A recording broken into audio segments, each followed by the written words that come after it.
So, this is episode 8, Heroes of Phandalin. We are now live on Twitch, or you're watching us on YouTube, in which case, still, welcome.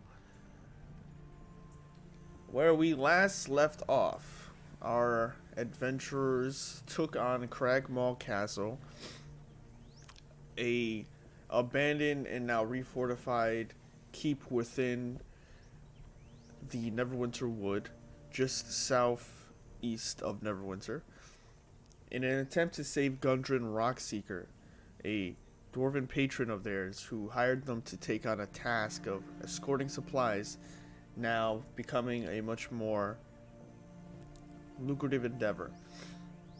They were successful in saving Gundren Rockseeker, however at the cost of one of their allies, and now deceased Alton Tubucks. An additional loss came at their wolf companion, Gottheim, who fell after the battle in an attempt to give them time to flee. We now find ourselves only a couple of hours after that fight, a couple of hours after the midnight raid on the castle. Wow. Many of us are sleeping or tending to wounds or being kept up at night for the most part. We find ourselves honing in on two particular adventurers of ours. We find Snow and Vondo around 4 in the morning, taking watch and looking out on the surrounding area, keeping an eye on if people were to sneak up on them, if any animals would linger by, just allowing everyone a moment to breathe. Snow starts to speak up to you, Vondo. Yes. You mind taking a walk? That depends. Is this walk headed towards a certain castle? I can see it in your eyes. That need for bloodshed. Yes. I will go with you, if only to temper this rage in something useful. Snow Can't have looks at we you while can't you start to have speak. you losing yourself out there, and don't need any more deaths on your hands. Well, I don't plan on dying anytime soon. And he gets up. I just need to do something. And he gets up and he offers his hand to raise you off the rock you both are sitting on.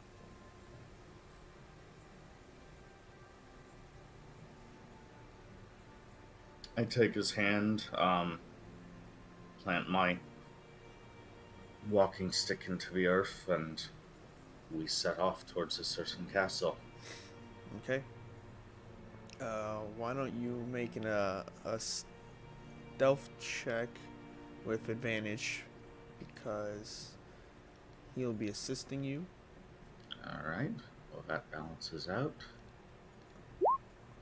Oh, 12. it's not bad. So you I guys. love the fact that, hold on, sorry. I love that we're so conditioned with Vondel failing rolls at the start of games that the happy lilt in your voice. Oh my god, he rolled a 12. 12 is pretty good. It's also stealth, so to be fair, that hasn't been our amazing strong suit this entire time. It's I rolled dead average, and it is cause for celebration. it is. Yeah. I mean, we can make it a 9 if you want, but I think a 12 Oh, is don't pretty worry. good. Give it one more roll.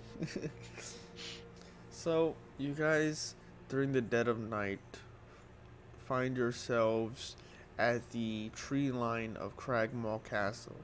You see outside the castle, no longer looking at the scarecrowed figures that pretend to be a looming threat, the vastness of the Cragmaw army. Just fake wooden structures um, sprinkle the area, and you also see a new addition, a pile of goblin corpses amongst this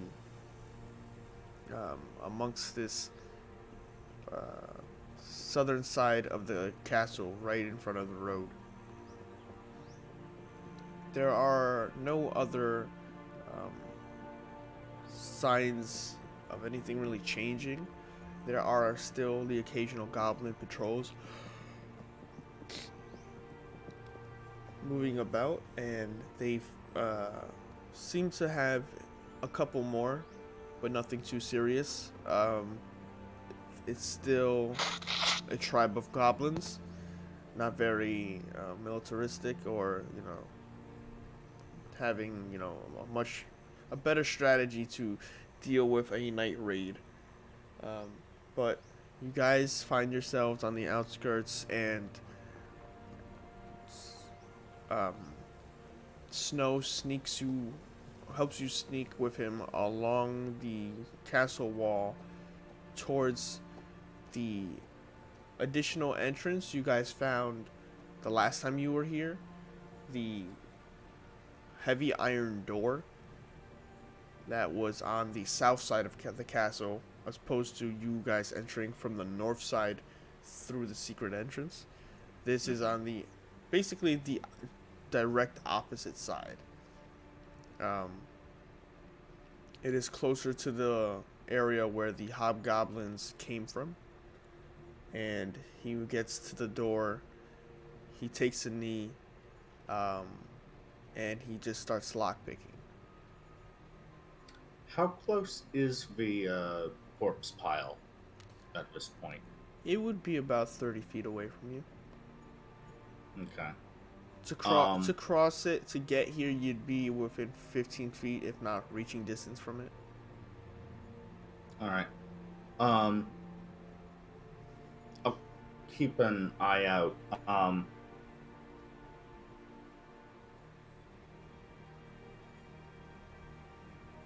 Motion near the pile, making sure that they haven't had people still guarding the area, Yeah. not dragging out another body just yet. Yeah. No, that's good. Make me a perception check, actually.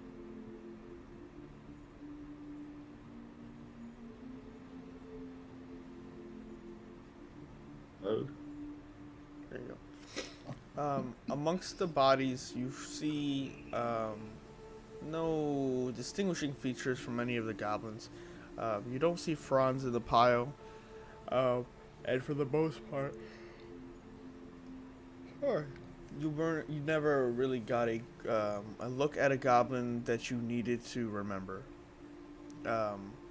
Nothing distinguishing, but you do see one hobgoblin corpse among them. Mm-hmm. No one approaches, and by that time, Snow has picked the lock and tries to subtly open the iron door. Let's see if I can get his check going. If I can find Snow. There we go. Let's check out his stealth. Nice. So he rolled a 21. Mm-hmm. He holds the handle in, lessening the resistance when he opens it, and brings it open enough for you both to comfortably walk in, but he doesn't fully open the door. He brings out his short bow, knocks one arrow, and keeps two within that same hand. He All right. slow crouches and starts to move in, looking, checking his corners and moving into the castle.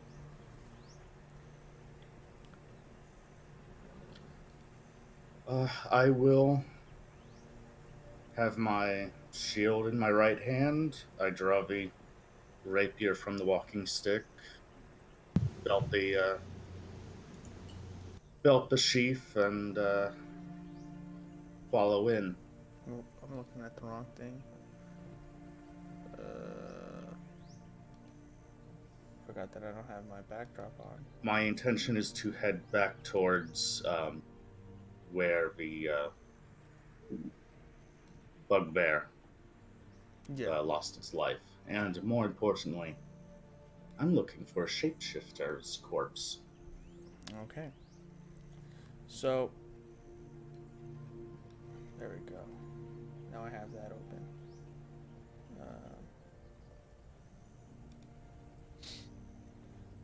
Okay, sorry about that. Just fixing something on the stream. So you keep an eye out on the area, and you find yourself in that hallway that was just before that temple. You're on the south side of the area, but you notice that to your right is the same doorway that the goblins shut closed when you came through here. Remembering that loops back to Gruul's chambers. Snow slowly makes his way through there, and the door's closed, and he approaches, opens it very gently. There's a slight creak, but nothing significant. As the door opens, you notice that in the castle there is very little light. There's faint torches about, and it is still dark outside with no windows piercing in. But even if they did, it's still about 4:30 in the morning. Mm-hmm. The door opens and you see Snow go about 5 feet into the room, look around, and signal you to follow in. And he keeps his short bow drawn. And making your way slowly in, you see with your dark vision 2 hobgoblins already sleeping in beds. There's 4 beds in this room, and 2 are occupied. The other 2 are empty, but 2 hobgoblins are sleeping soundly and have not detected you at the moment. I will slowly, stealthily try to get as close as I can, but I know that this won't last long. Okay.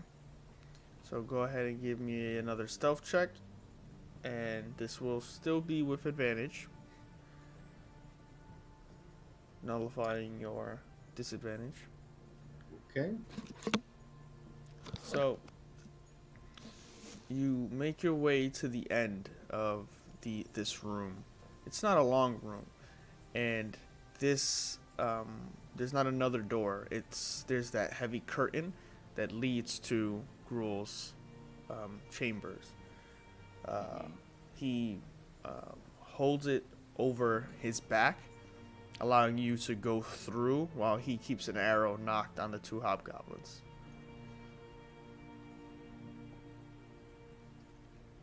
You sneak in. I will advance and I will give Snow a look.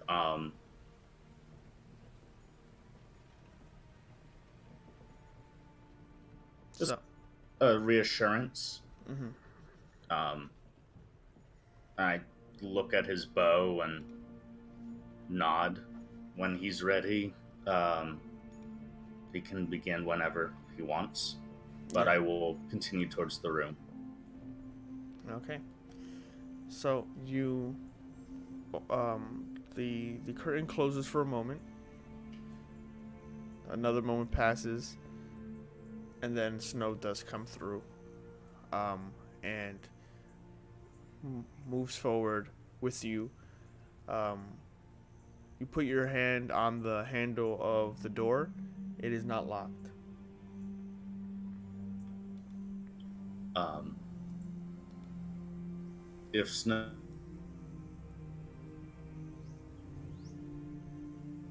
and I ready my rapier. Okay. Uh, So Snow looks at you with a sign that he's ready and nods. You bring open the door, and you find the corpses of Gruul, still a pool of blood, unmoved. You see the creature, the doppelganger, also lying dead on the ground, and no additional goblins nearby, no one occupying the room, and you enter very easily without issue, without being detected. Snow follows suit and then closes the door very slowly behind you guys. I check my corners. I check that other doorway, Mm-hmm. um, just to make sure we're alone in the room, Yeah. and then It's still I will open. check the corpse. It's still open from last time, and there's no signs of anybody else. Go ahead and you open the dark robes of the corpse, and starts to shuffle through its pockets and inlining. You find 25 gold pieces Okay. and 15 silver pieces, Okay. and let's see. There's one more thing I think. Don't need that.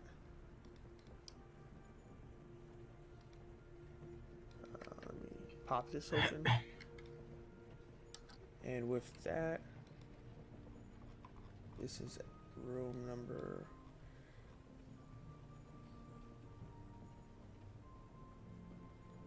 Sorry, double checking.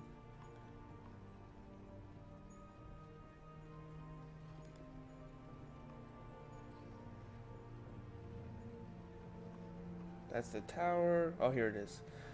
Okay. Okay, so there's not. So there's nothing else you find on that creature's corpse. Mm-hmm. You don't find anything that you're particularly looking for. Do you want to check the room? Yes. All right. So assisting you, you can make an investigation check with advantage. Snow will help you with that.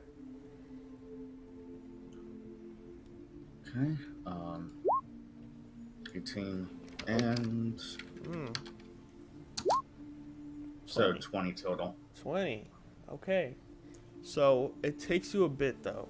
However,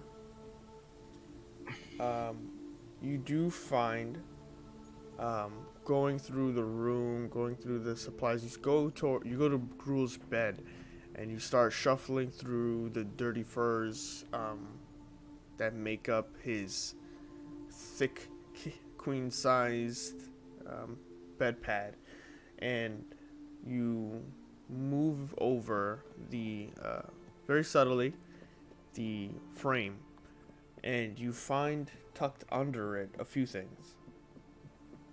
Okay.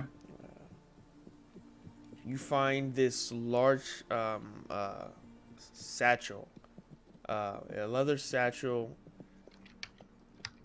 brown and filled with 220 silver pieces. 220? 220, yes. Okay. 40 pieces of gold. And while you're shuffling through that, you find those two sacks. and you find also in it 3 healing potions.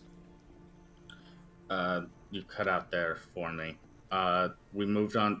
Okay, there's a lever satchel, Yeah. 220. Yeah, I'm gonna type it in as well. 40 Yeah, gold appreciate pieces. that. Yeah, 220 silver pieces, 40 gold pieces, 3 potions of healing,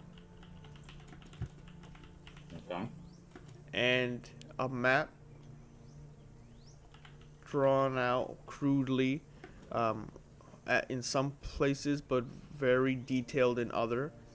And it says at the top, Wave Echo Cave. Okay. I just put that into the Discord chat for you.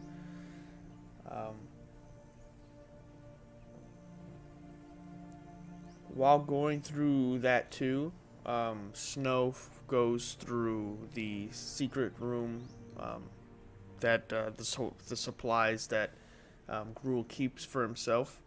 Pulls out 2 very fine pieces of um, what would be whiskey at this point, and adds them to his sack, and doesn't seem interested in much else in the room.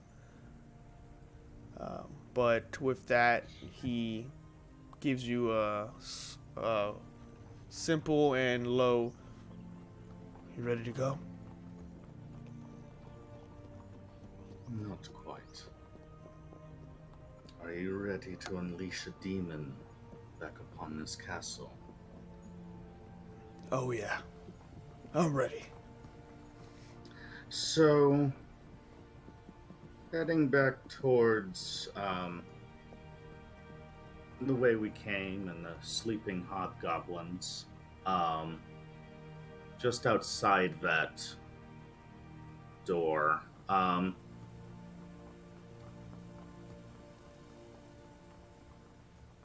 but saying the Eladrin incantations, it's sort of a mantra that repeats. It's as if the blade sort of shoots green with green flames, almost like I'm sparking a certain laser sword from a certain copyrighted franchise. And, oh yeah, no, I'm gonna walk in and kill some younglings. I mean, goblins. Oh, okay. So why don't you give me? You and Snow are going to make uh,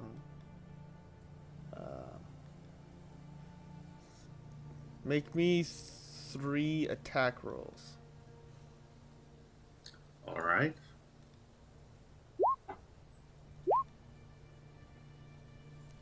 I'm 2019, 23. Jesus.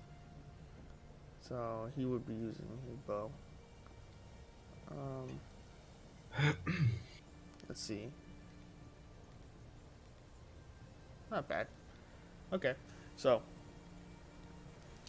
wrapping up, walking back towards the hobgoblin room, you find yourself at that doorway leading out to leave that chamber after you've dealt with Gruul's throne room.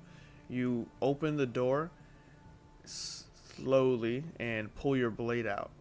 As you do that, you look back at Snow, who looks at you and sets an arrow into one of the hobgoblin's temples. The other doesn't wake up. He pulls out another arrow and he takes out the other sleeping goblin.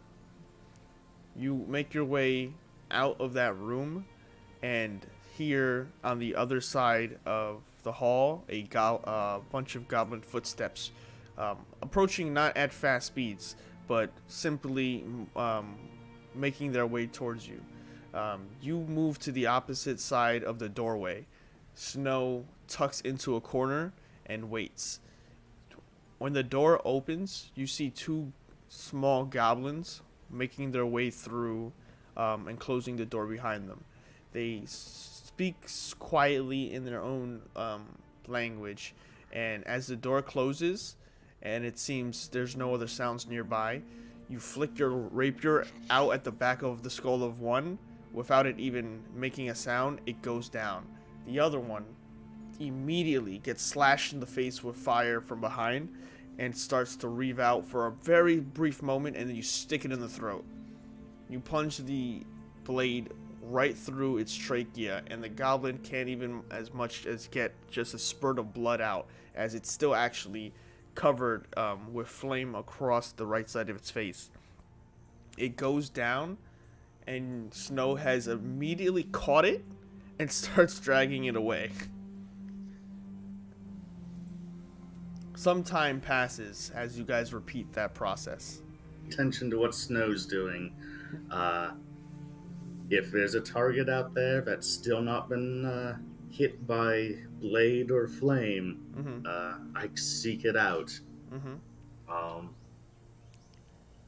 The rest of this encounter goes on without any other witnesses to repeat or tell the tale.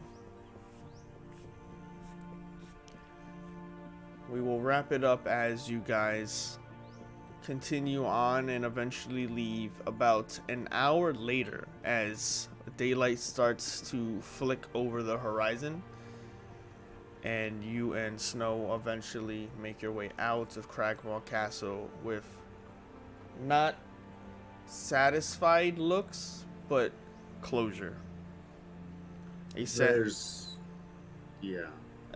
that it was still not the worth it face, but the acknowledgement that this is something needed to feel some sense of closure at what happened last night.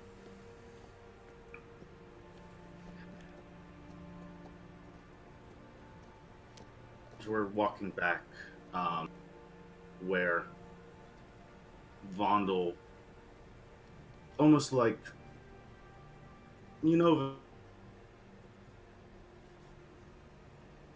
breath, suddenly the air pours in, the lungs expand with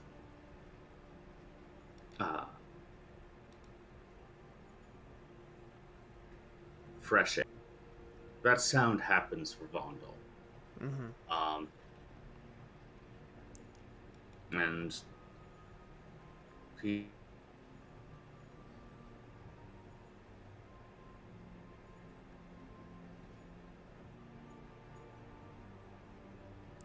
So yes, it was. I was only there to temper your flame. Only there to temper. Yes. Snow acknowledges your words and your attempt to kind of conceal, the actual. He knows the relief in your voice. It's followed by the same ability that he can walk now without just like as if he's holding his own breath. And you guys make your way back to the camp to find that your allies are awake at the cave and already speaking with a humanoid-looking tortoise creature. And that is where the rest of us join the fray. You guys woke up or stumbled out eventually at the sounds of wandering footsteps and not necessarily singing, but a communications of sorts with someone talking to nature in a tone that kind of reverberated through this area. Walking out, you eventually stumble on the sight of a humanoid tortoise creature walking on two legs. And if you want to describe your character, Brent, you may take over. So you see what appears to be a giant turtle walking on two legs. His shell is covered with just moss and little ferns and little bits of fungus. It's just the whole back of it, there's stuff growing out of it. There's even like a little small tree that's starting to come out the top and makes it look like he's kind of wearing a sun hat because of the little back shadow it gives to his head. He's got a black wooden shield and a pretty hefty black wooden club on his side. Amongst some leather straps and packs he's got various ways toward the front of his body, because getting a pack off his shell would be a bitch. Nice. That's pretty much what he looks like. He's about 5'10", probably weighs 300 and plus pounds. What is his sort of coloration? Is he black and yellow? Is he deep browns? Is he a slightly green twinge? He's got that kind of a green, that pond scum green with yellow stripes going down his neck. They're very faint yellow, though. It's most closer to green than actual yellow. He's got dark brown eyes. So. And he's actually got, his hands are actually clawed. They're not like fully human-looking digits. Nice. And how did you approach the camp? He's actually holding a feather in his hand. At sword point, because the weird turtle man is not something I want to deal with right now. And talking to a bird on his shoulder. Yeah, the turtle doesn't walk towards the camp. The turtle is walking in the lying area, talking to this bird, but in a voice that, though would sound subtle, in this quiet time of pre-dawn, you can kind of hear it, as not many of you got much sleep and remained a bit agitated. But eventually you guys stumble out and meet the turtle, and your first impressions, why don't you guys give us that, as Vondo and Snow have not really arrived on the scene immediately. You guys have some time before that happens. Which, oh, by the way, we kind of left without telling anyone. Yeah. So we just see him walking by us, right? Yeah. He looks like he's looking for something. He's looking at the ground. Looks like he might even be trying to track something.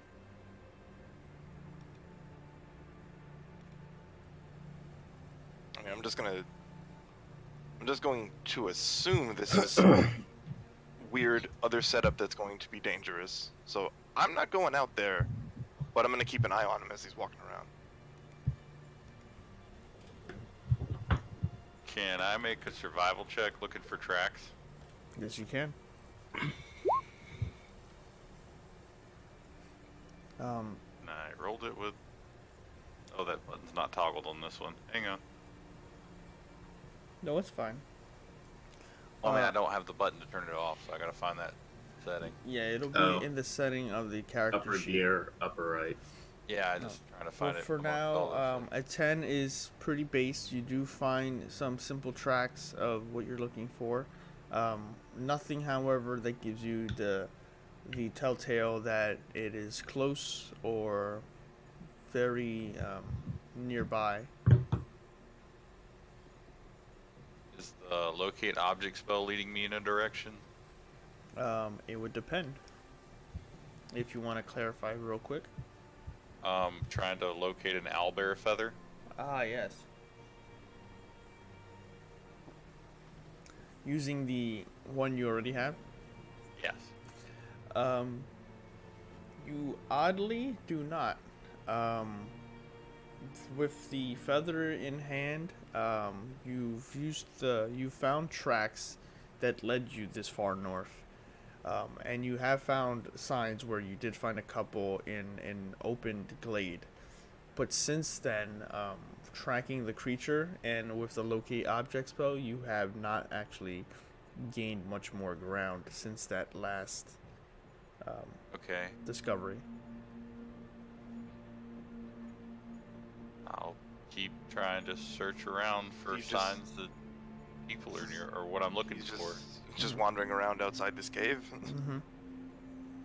All right, well, I'll take a little peek around the cave. I'm gonna notice we're short 2 people. I'm gonna hazard a guess as to what they're currently doing, and I'm gonna go out and meet the turtle man and see if I need to stab this dude. Okay. So I'm gonna walk nearby, hand on scimitar, and be like, "Hey, what you doing?" You turn very briefly to see the tan skinned of a half elf with a tight not a tight bun, but like the hair tied and then falling over down his back.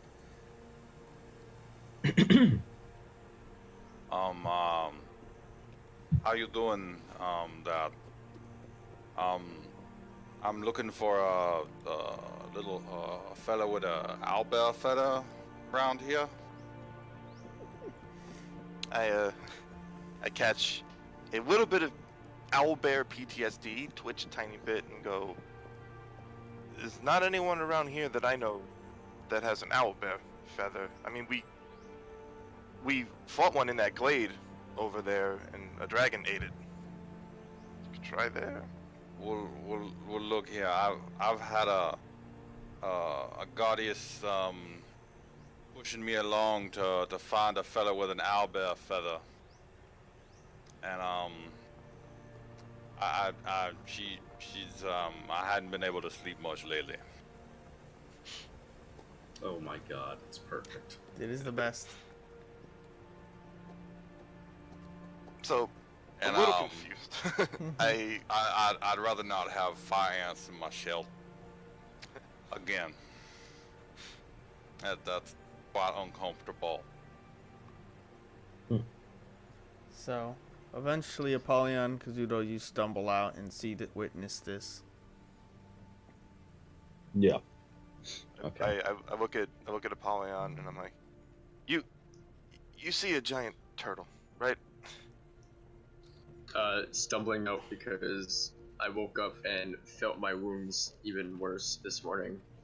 I nod my head and keep my eye on him. Okay. as long as we're all seeing the giant turtle. All right. I'm dazed and I have my pistol at the ready. Didn't If pull it out yet, but Mm-hmm. if you want to sit down and take some leisure time here, have at it. But we're gonna stay a little bit away from you. we had a rough night.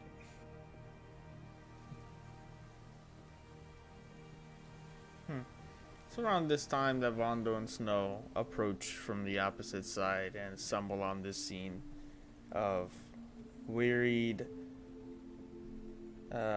encounter.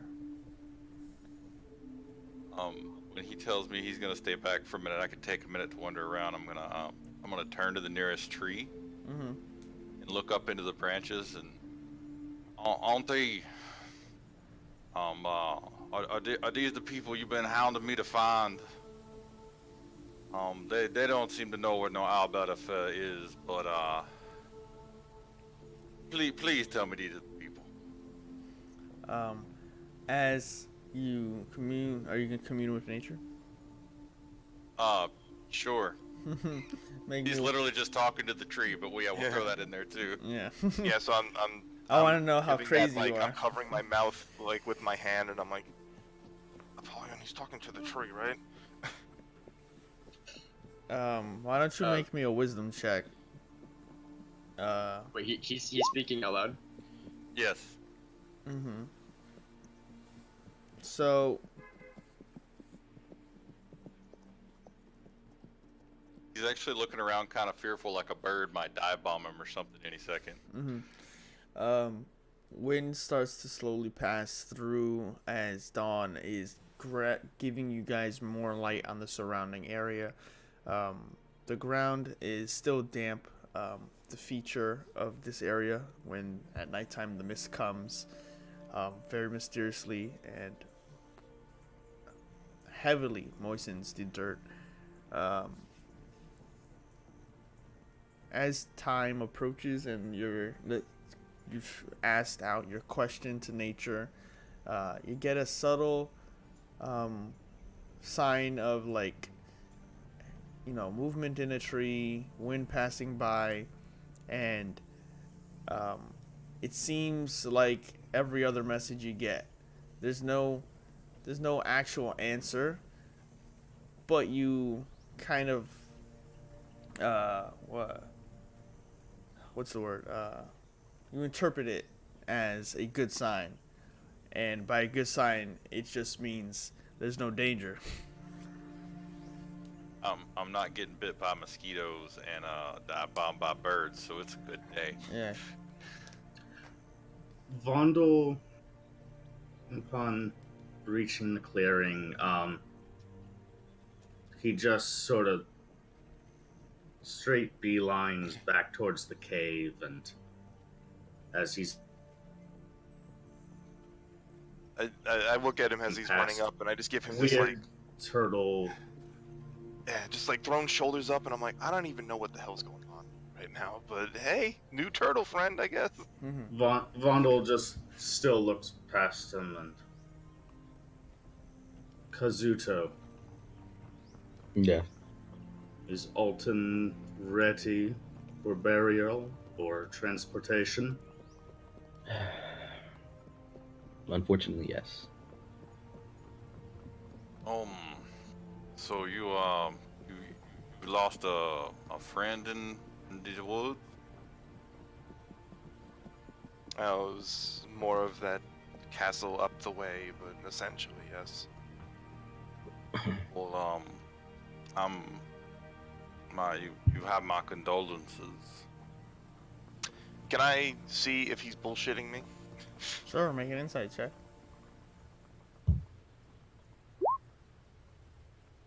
Seems like a turtle. Alright. So I'm gonna keep going with him for now.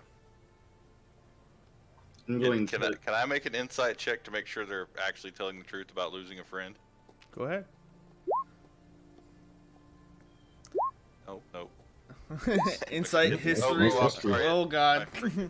My screen went crazy. Sorry. Which one is it? You know, It's the first one. you go in and you look at them and you're like Seem like they seem like people and they seem like they're saying something, and then you're like, oh God, this is the Neverwinter Wood. Back 2,000 years ago, there was a great battle just north of this area for Cragmaw Castle, a human settlement that turned into this amazing this alliance between Neverwinter and humans across the way, as a symbol that they should remain as allies. And that just like fucking sears into your brain for a moment. While he's doing this, like, check out my guidebook history class. I'm looking to everyone around, just going, what is he doing? He doesn't say anything. You just see a look on his face like he's just seen the Like Matrix. He's just making those wise Robotic The malfunction. eyes just blink. He's doing the Oogway thing from a copyrighted animated film we can't mention. Yeah. Mm-hmm. So I look at Vondel and I give him the little like twirl the finger near the head thing, be like, I think this fucker's insane. Mm-hmm. I just switched to Elvish, and no, you can speak. Why are you insulting with emotion? Do you want me to talk to this? We don't exactly have the best track record when it comes to people we've discussed things with. We don't have a good track record in many things. Apologize. Fair enough. Take a seat Why to should rest. conversation be your biggest concern? I suppose since there's just one of me, I should probably introduce myself. What do you want, stranger? I'm Ogum Galu, and I've been having one of them nature goddesses, little auntie like, harassing me to find some fellas in this woods that have an owlbear feather. Apparently, one of her followers is among them. Well, And, I would rather like to help you so she stops driving me insane. you happen to be in luck, stranger. Ogrim, was it? Ogum. Ogum. Oh, Yeah. Well met. I am Vondel right here. And, like you... When you say your name, he actually holds his arms out, like, above him and starts walking towards you. Like he's, holding his arms out like he's gonna give you a hug. okay. And like you, I am equally cursed and beset by the gods. You're in good company here. Do you accept his hug? You move away from the hug? I say this, and you're approaching, and then it's just a snap heel turn to the left, and I walk to the cave and where Kazuto is. Oh. So you get an attack of opportunity as he moves away from you. Oh, if you move away, he just kind of looks hurt and puts his hand down slowly. Reaction hug. He looks really confused by you walking away. Mhm. Yeah, well, let's see how confused you really are. Oh, okay. Yeah, no. Constitution. I just... Yeah, oh yeah, no, Constitution for me right now. I just grip my wrists. I'm just massaging them, and I go over to Kazuto and the body of Alton to make sure. It's tightly wrapped and fit for travel. It is a corpse. Well, watching Alton accept this dude, I'm gonna be like, Alton. all right, Vondel accept this dude. Wow. He's with us in spirit. I think so. So, are we doing the burial or? Well, I'm gonna walk up and introduce myself to the turtle man. Give him the slight bow. Says, I'm a treasure hunter. My name is Hazen. Ogum is trying to hug you after you introduce yourself. I'm gonna do it. Back to town. He just gives you a very platonic, very just tight hug, and then lets you go and looks at you and well met. What is your strength bonus? +3. Oh god. -1. So I died. It's pretty hefty creature giving you this kind of hug. Seems soft to the touch for the most part, except for his shelled area where you end up having to gently touch for a moment and brings it close and feels it's like armor. As you guys gather your things and take in the situation, Snow approaches you. It's Ogum. Ogum, yes.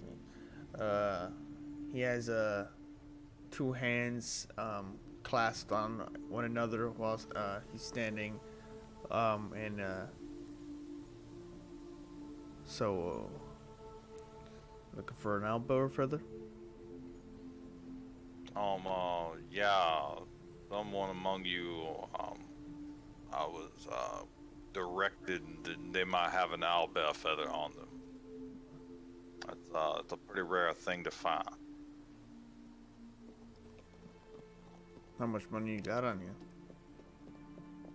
I'm not looking to buy it. I'm looking to find the one that has the feather. Well, the owlbear's dead. I think there's a goddess that wants me to help that person if I can. Well, a little late, friend. And he pats you on the back of the shell, and he walks past you. And while passing by you, he brings up to your eye level a rather large brown tough feather, and drops it in your vicinity, and it starts to slowly sway in the wind as you can try to catch it. Yeah, I'll try to catch it. Want me to make a dexterity check? Yep. You. Yeah, that dexterity's amazing. Yeah.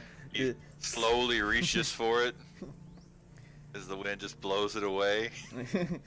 Under the feet, behind Yeah. the shell. Yeah. Yep. I can't see it. It's You gone. catch it. Can I just pick it up for him? He catches it just as it hits the ground, and he's like, "Oh, got it." And it is a very thick owlbear feather, and very similar to the one you have and the ones you found at the area. So, what goddess did you ask to help you? Because I'm still not sure who's been messing with me.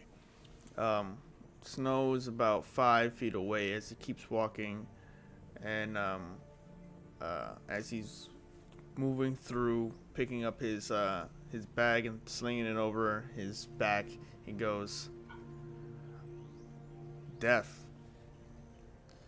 and he keeps on walking right through. You asked Death for help? That seems awful dangerous. Just kind of slowly follows him. Mm-hmm. Olgun, was it? Yeah, yes, Miss Vondor. Am I saying that right? You probably shouldn't stay out here in these woods. They've been rather dangerous.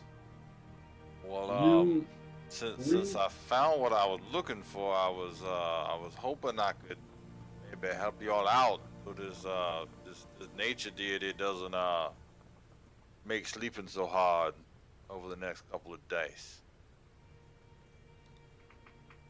Please do not be insulted by my request then. But you seem the most strong amongst everyone here, and we have recently been through a rather serious engagement. We are Yeah, headed back to Phandalin. We would ask for your assistance in heading there. We have, unfortunately, a companion that we have lost, and we need people to carry the body. That's not the task I thought I would be helping with, but maybe that's the one that the nature deity wants me to do. So I would be honored to help. It's unfortunate that we have to ask a stranger for this, but it would be of assistance. We'll give you safe passage back to the town. Oh, that sounds mighty family-like of you.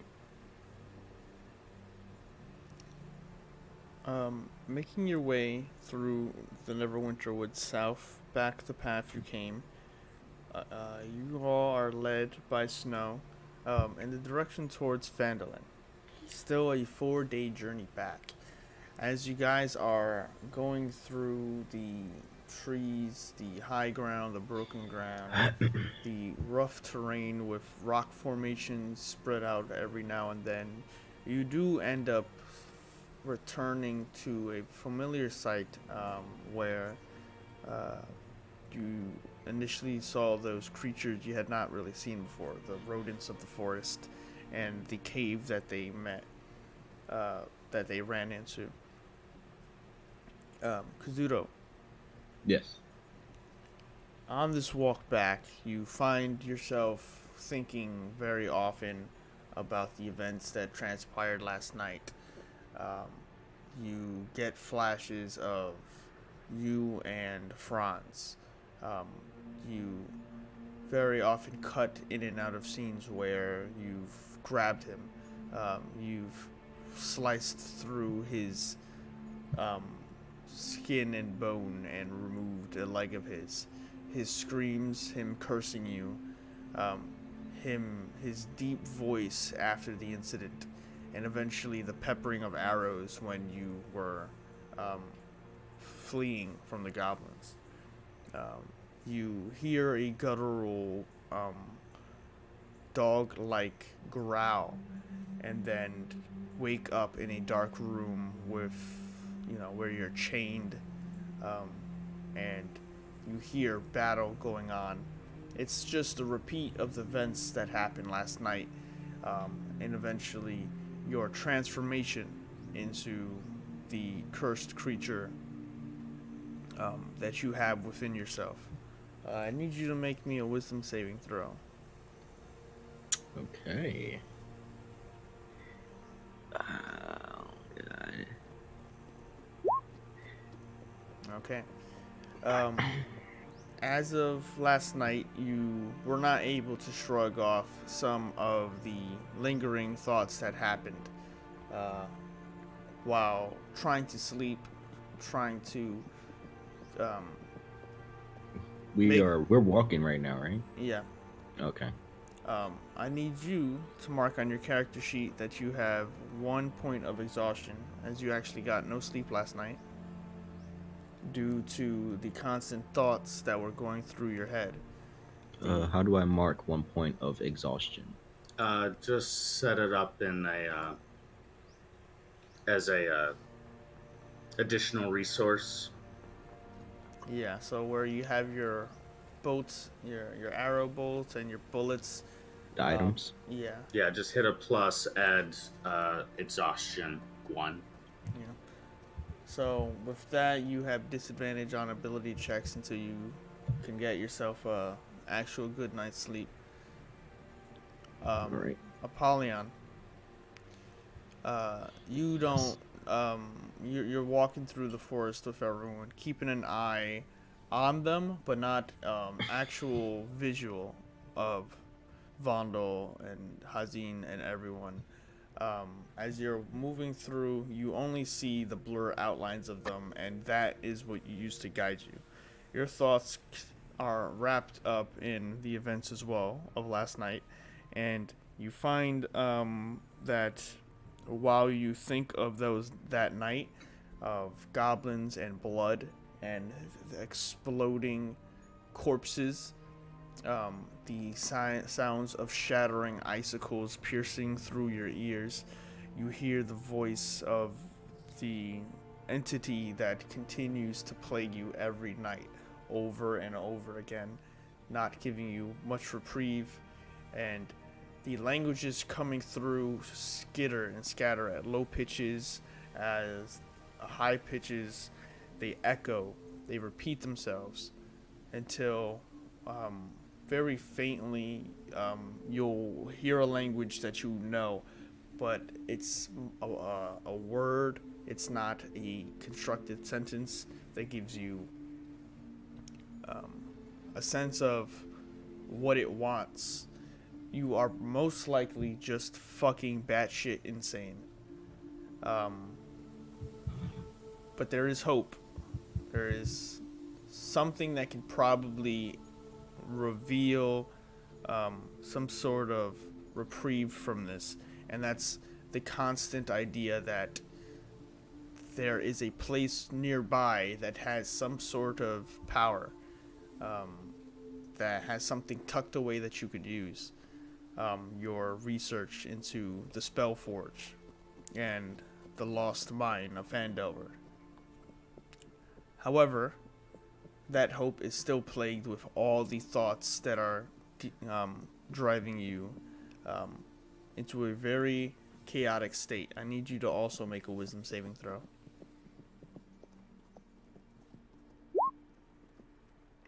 With a 10, you just barely get out the idea that you are the cause of these voices, and that this is not something that can't be fixed. Just barely do you hold on to that shred of, if I keep moving forward, we'll be able to get closer every day. We have Gundren. He'll show us. If he doesn't show us, I will make him show us. I will make him show me. And the thought that you can get that from him is enough to keep me moving forward, and gave you just the moniker of peace last night. Okay. As we are moving forward, let's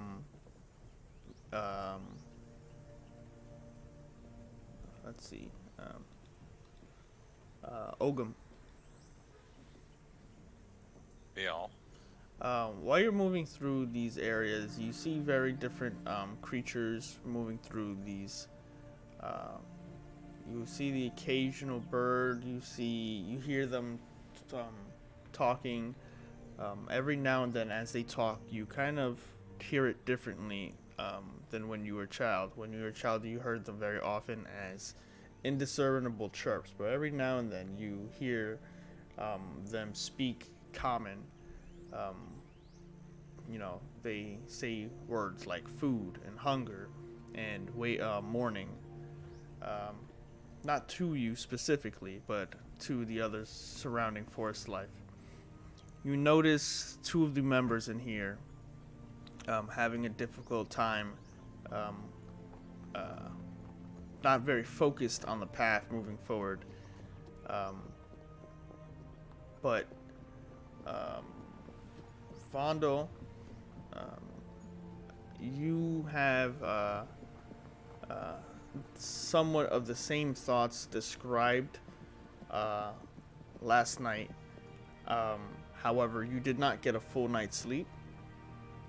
I will offer you a Constitution saving throw, as it's not more of a mental state, as you did get closure last night for the most part, but you are in risk of gaining a point of exhaustion for not sleeping. So alright, I'll roll 11.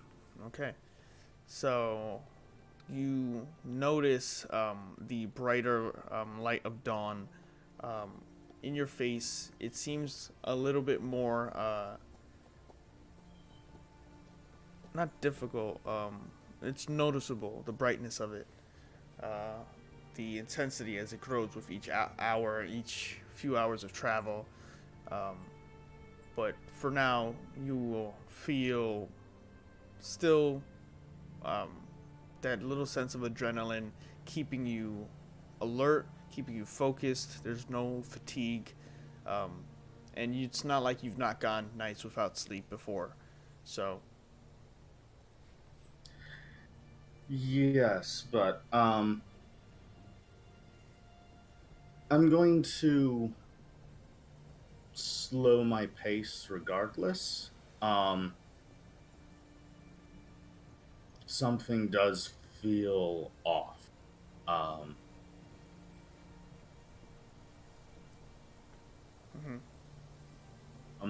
Do I have any sense about me?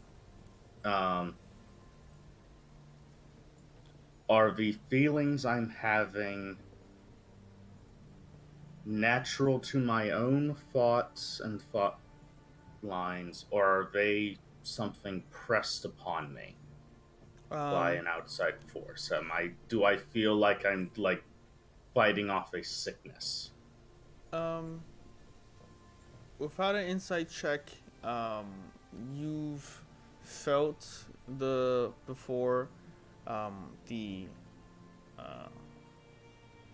sort of like invasion of certain magics before. Very a one-time occurrence, but this does not feel like that. This feels very personal. This feels like it's coming from yourself.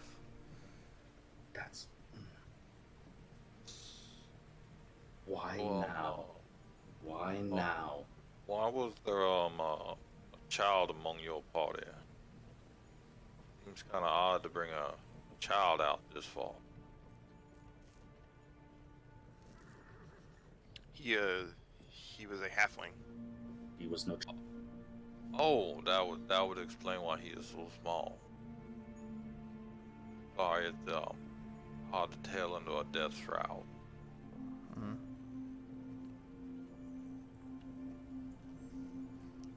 Does Vondel physically look distressed? Like, is it physically affecting his movement? Or is it more of like he's staring off into the distance? As you're trying to discern that, you have your own moment. You don't hear Ogum's words as you're moving forward. You reactionally say that, but you are looking at the ground as you're moving forward. And as you keep moving forward, the ground beneath you turns to stone, and you're walking down a stone hallway and looking around. And very briefly, you turn alert at the area.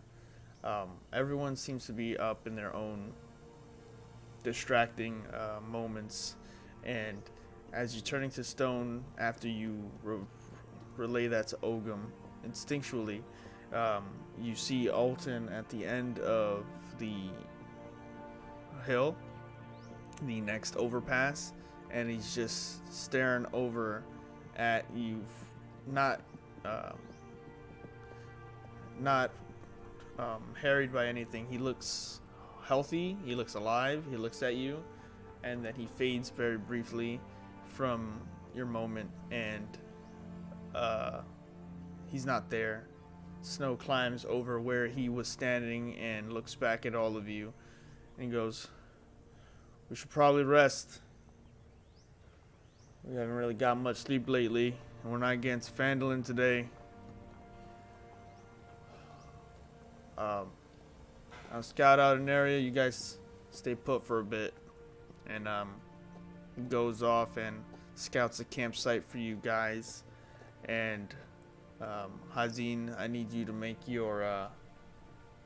yourself a wisdom saving throw. The sight does hit you, but last night you did get sleep. Last night you were able to use whatever it is you normally find strength in to push forward through your own past with your family, your tribe, your community, and leaving them.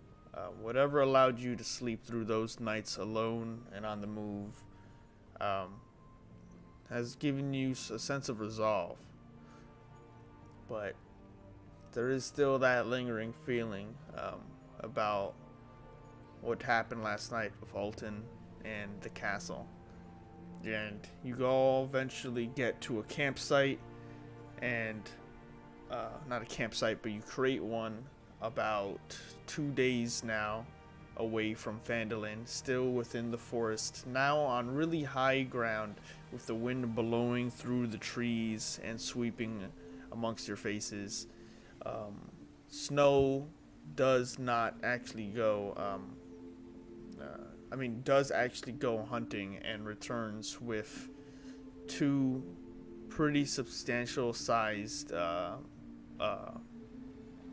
hawks,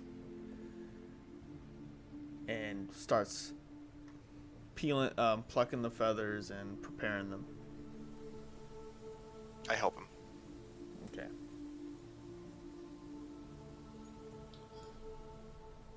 And while we're doing it, I tell him, you don't have to go out there alone all the time. What are Apollyon, Kazuto, what are you guys doing? I'm just laid back trying to rest. Still feeling the wounds from the night before. I'm just pacing back and forth with still a whole bunch of screams and war going on in my head as I'm sweating and my heart's racing. I'm just trying to make myself calm down.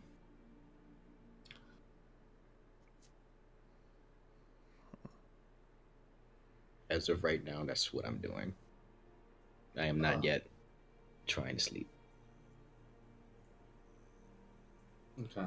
Hazen, you're helping set up. I'm helping Snow, and I'm trying to get him open up a little bit because I am under the assumption that since I haven't seen Gottheim since that day, he's obviously not taking this well either, but hasn't said anything to us. Mm-hmm. Ogum, you just hanging out? When he sees y'all start to prepare food, he pulls out a single berry and just eats it. And, Oh, you cheating. Good berry. Druids! He's just looking around at the plant life and trying to see what he can find among see what plants are around. That's all he's really doing.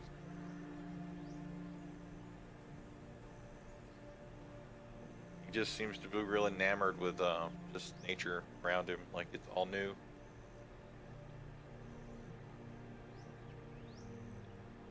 So, as time passes and you guys find yourself bringing some food to your bellies, is there anything you guys want to do before the return to Phandalin? Definitely try to get some rest. Okay. When the night approaches, you all find yourselves in different areas around the encampment. A small flame.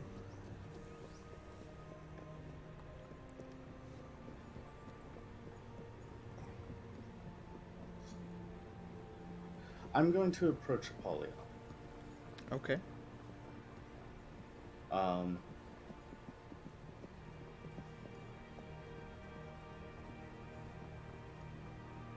have a question because I sense that you might be the one amongst us who can answer such things. How well do you know the gods? Well, I mean, it depends. I don't know much. Do you know anything of the nature of the divine? I'm not talking the basics. I'm asking actual theorem, discussion. All I can really tell you that's definitive is they're unpredictable. And I would like some answers myself.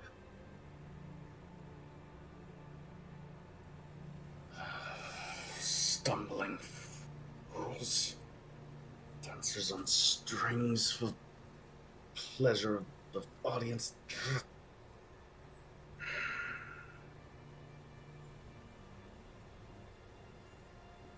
Let me ask you this instead. How are you doing? How are you feeling? What are you feeling?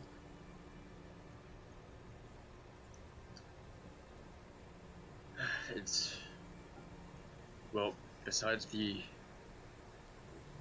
wounds I took from the fight the other night, I'm lost. Lost? How? Honestly, I wish I could tell you. I just don't know what's happening to me.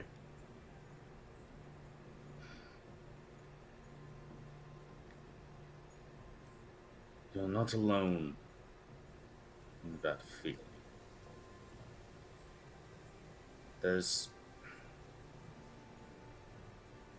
Let me ask you.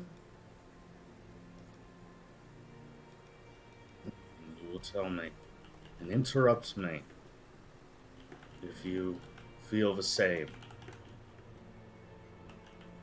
We have not traveled long together. We've been companions for no more than almost 2 weeks now, hasn't it? Mm-hmm. And in that time, we have lost 2 companions. one of which whose soul has been lost twice to us. We lost Gottheim, that priest of war. We lost him in a cave. And as tragic as it was, my thoughts were clear. As despicable the loss was clear. And dead was dead. And I know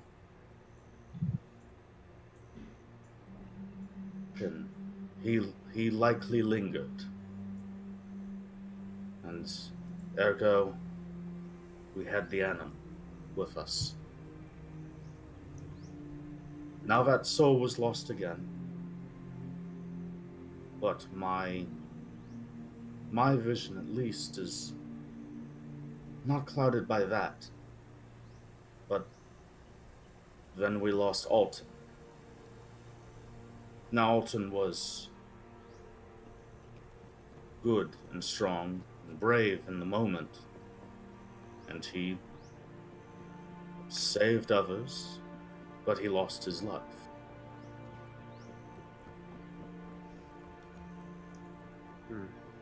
But no more than Gottheim. Not really. Gottheim put himself at risk in the same way. He was brave in the moment.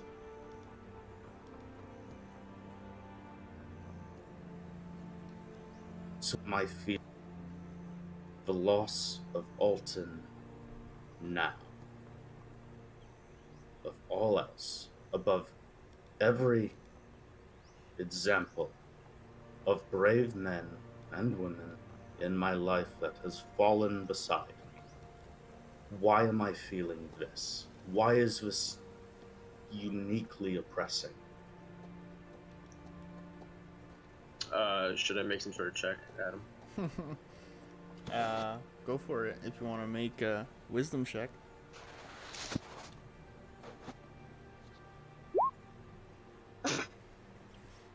Life sucks, man.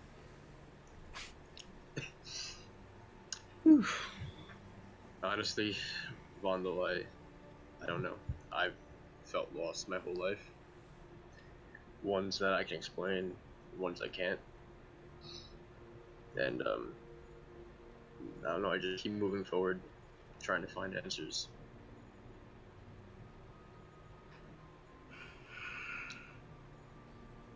I feel as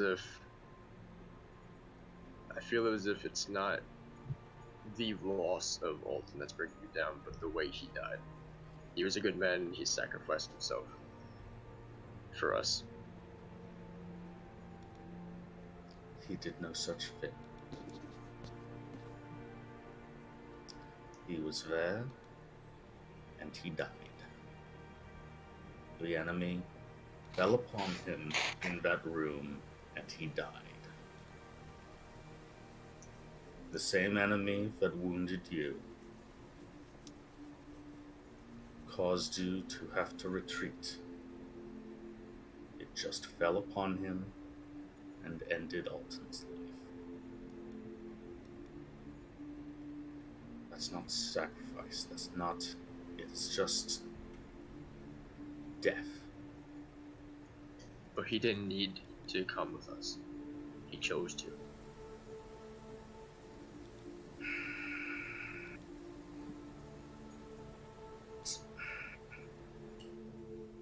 I've heard whisper that Hazen wants to bring Alton back. Is this true? Yes.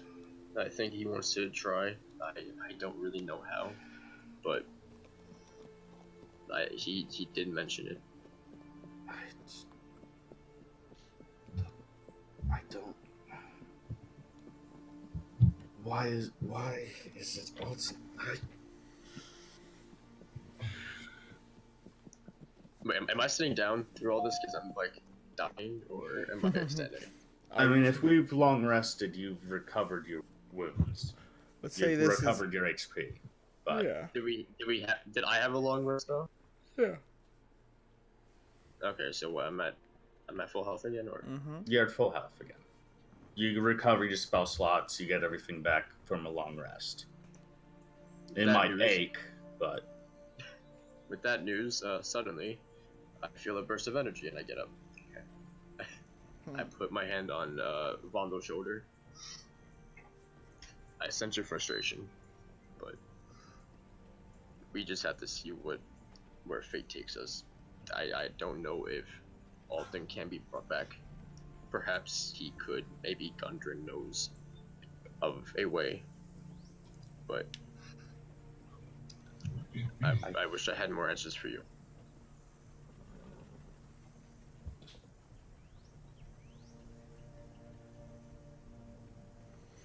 with this feel like a puppet on a string for some deity.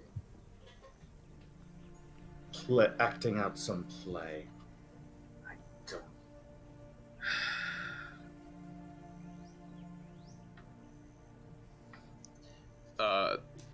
In all this, I'm just going to, I'm gonna. I don't understand. Sorry. Feel free to rest. I won't disturb you any further. Well, before he leaves, I'm going to make a connection telepathically and just say, we will find answers for Alton. And I will turn away and sit down. What? randomly,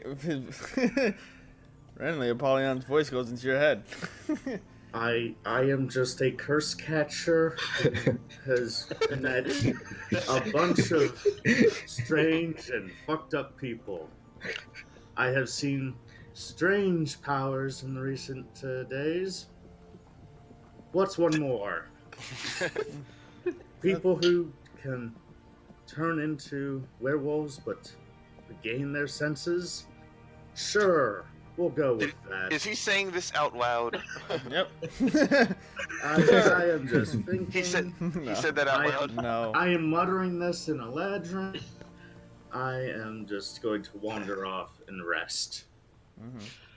And I'm just going Oh. to. Well, mechanically it does nothing, but Divinity. once we're done with the preparing of food, when I start cleaning Fortuna, I'm gonna start just a gentle hum, and mechanically it doesn't really do anything, but Song of Rest should make at least this night a little bit better for everybody. Mhm. I get up and wander off a little bit, not too far, Mhm. and the moon's out, and I just sit down and meditate and just breathe, and like I still hear the war going on in my head and it's screaming, Mhm. and I'm just trying to contain and relax my mind from all that's going on in my head to have full control over what my necklace is trying to take over. Yeah. And I'll just be repeating in my head constantly, just why Alton? Why him? Mhm. I'm going to pull out my instrument of choice and play a soothing song. Mhm. It's a nice, quiet, chill. Kumbaya, my lord. Make me a performance check. Can I help him with it? Charisma or dexterity? You're both making separate checks because you're both doing two different Yeah. things. What is it? Charisma or dexterity on this one? Performance? Yeah. Charisma. Performance is probably. Charisma. Okay. Pretty sure. Fuck. Yeah.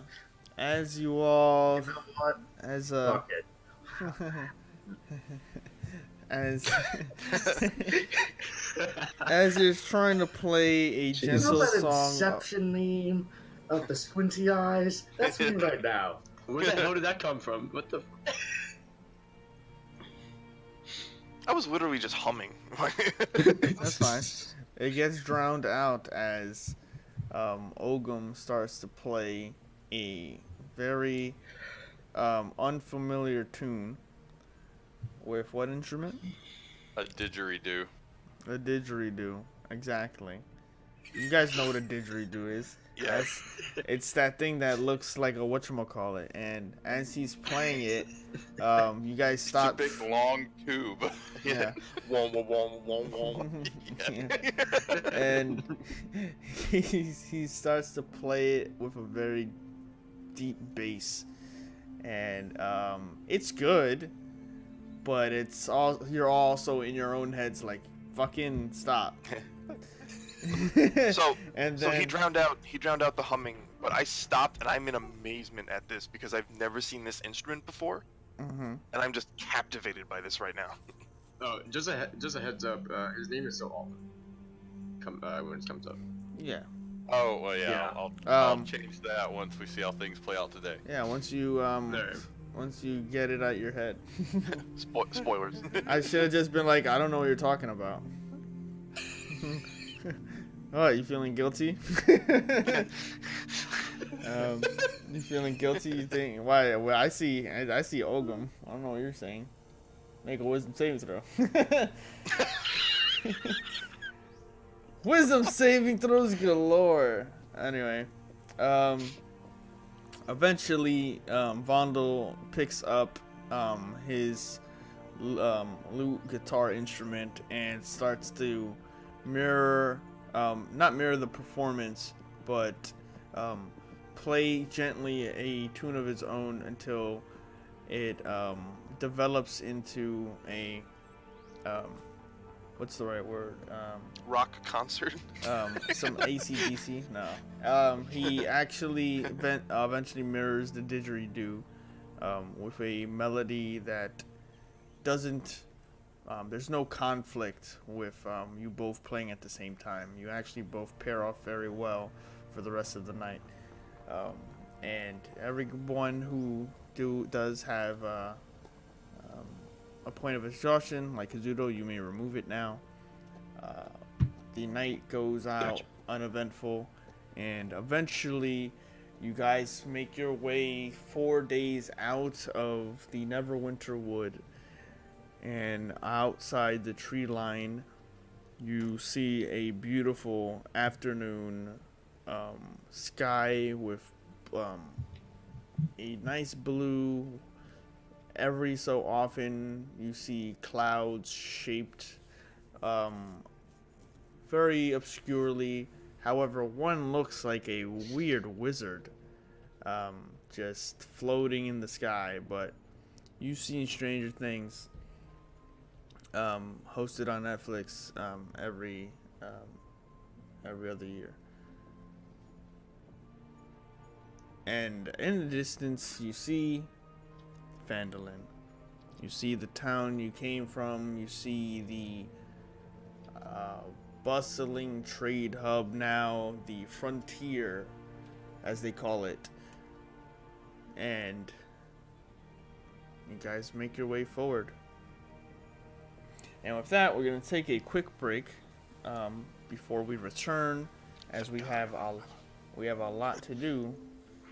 So We'll be right back. yep. Thanks for watching. We will be back in just a few moments, so grab a snack and we'll see you in a bit. How do we pick up where we left off? You guys make your way out of the Neverwinter Wood. You find yourselves in a nice afternoon sky, moving through. No, there are no tall grass Pokemon about. You walk. Those little squirrel things, right? Yeah, We I had mean, an owlbear encounter in the tall grass. What are you talking about? That is very. That was a true. rare. Yeah, that was like, you know. That was like the Audino that shows up every 100 fucking Pachirisu. You're fine. Yeah, it shows up on your way to get the fastball, not while you have the fastball. So you're like, well, fuck me, I guess. So you find yourselves moving through the rolling hills just south of the Neverwinter Wood, making your way towards the town of Phandalin, where you previously ventured from. The town, you can see as you approach, is bustling. There are wagons that have made their way into the town, but there's more than usual for a town of this size. When you last came to Phandalin, there was definitely people already settled here. Now looks to be that there are an assortment of new people coming to partake in Phandalin's new and up and coming enterprises. It's hopeful resurgence. You can feel the warm sun, you can smell the welcome scent. You see as you approach that same shop that you came to before. I will bring us to the map now of Phandalin. And I will also bring it up for the stream. Let's see.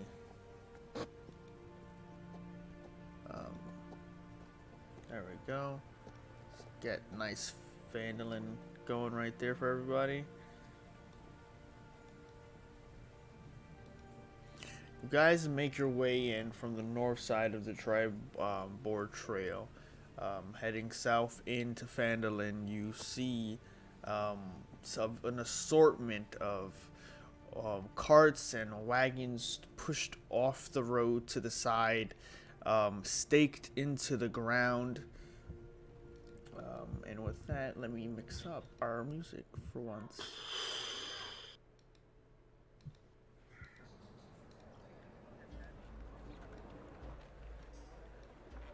Or put it like around here.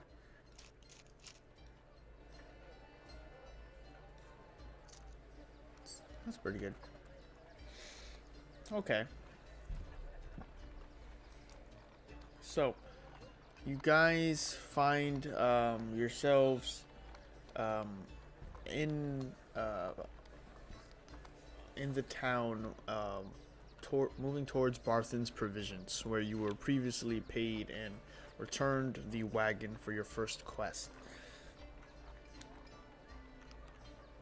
Once you approach Barthen's Provisions, you see Barthen himself negotiating with two prim and proper looking humans who are conversing about business.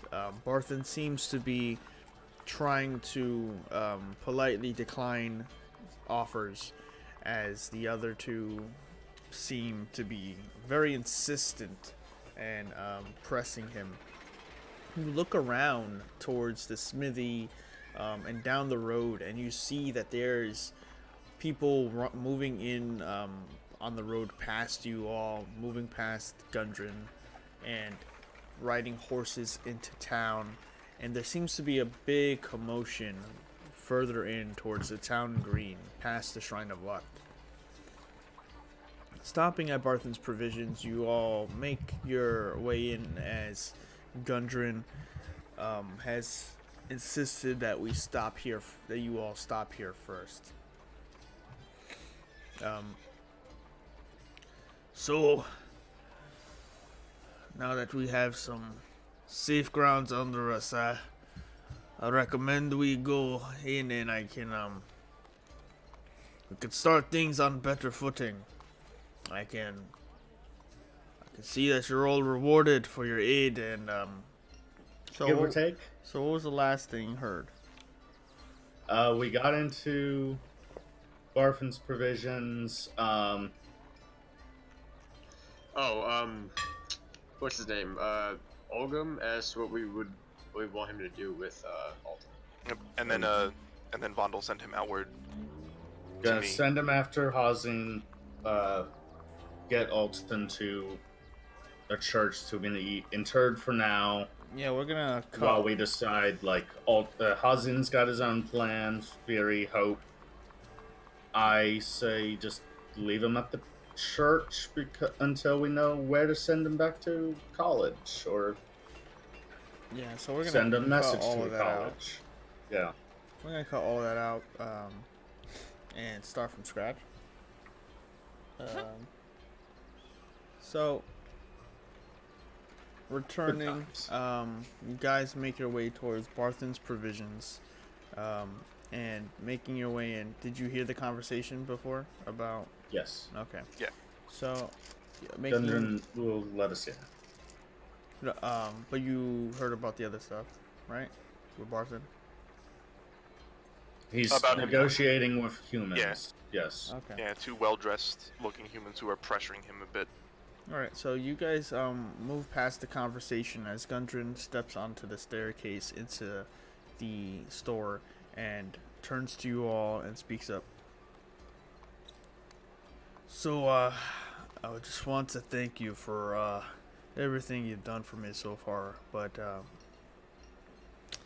there's a lot to do, and I think it's best if I just take care of at least your monetary reward before we move forward. So how about you come in real quick and I'll get you paid the bonus for saving my life. I'm sure Sildar will want to see you as well, and just thank you for everything. I know it was more trouble than you wanted. It was trouble you didn't ask for, but at the very least I can see that we are squared away, at least monetarily, and I do have more work for you. You do know that at the very least. We can't hide that. So why don't I pay you up? And seems like there's a lot more action going on in Phandalin since we last left. So he heads on in, and he goes and sees one of the boys. Hey Harry, how's it going? It's nice to see you again, Gundren. We thought you were dead. We're a bit busy. But if you want, your stores are over there, and they haven't been touched. You should be fine. We'll be moving along though. Nice to see you, Gundren. All right, Harry. Gundren goes towards the back, pulls out a brass key, and goes behind the counter and starts opening the iron barred gates as you guys all take in Barthen's provisions. Some time passes and he returns back, and he goes, so we've done well for ourselves, me and my brothers, for a bit, and I just wanted to thank you all for it, like I said. So how about for now, I think this should be enough from me to you all.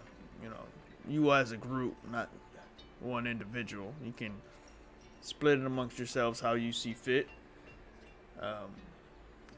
Here's 500 gold.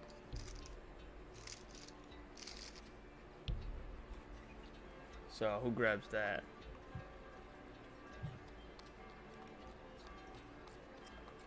I'm gonna let somebody else take it. To Apollyon or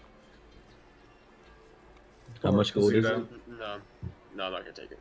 How much gold is it? It's 500 gold. I'll take it. Nope. No, you are not. You weren't there. You ran off Soon for as a you reach priest. that handout, you get slapped the fuck down. I thought you went to the priests. No, No, that was correct. we rebooted. Yeah. Oh. I cycled it. I didn't get a chance to run out the door. Let's not waste time and somebody raise their hand and say they want the gold then, instead of just saying no, no, no, no. I will say yes if everybody else says no. I slap his hand down and I take it. Okay. It was about damn time somebody did something. Mm-hmm. So. Yeah, we have a problem with people doing things. Yeah, don't get shot. And then. What? I take it. Don't get shot. Fondle, you have business with him. I will be right back. And I run out to go find clergy to see if we can discuss this. Okay. Remember I did pay, but he took your gold. So, I'm gonna attend to some matters. He kind of grabs his head and rubs his eyebrows. I'm gonna attend to some matters, and I'll see that you guys we discuss Wave Echo K. Where is it? Who knows? He looks up and keeps rubbing his eyebrows and like yeah, not like you caught him in a lie, but like you caught him not wanting to talk about something. Oh. No, he doesn't get to dine and dash.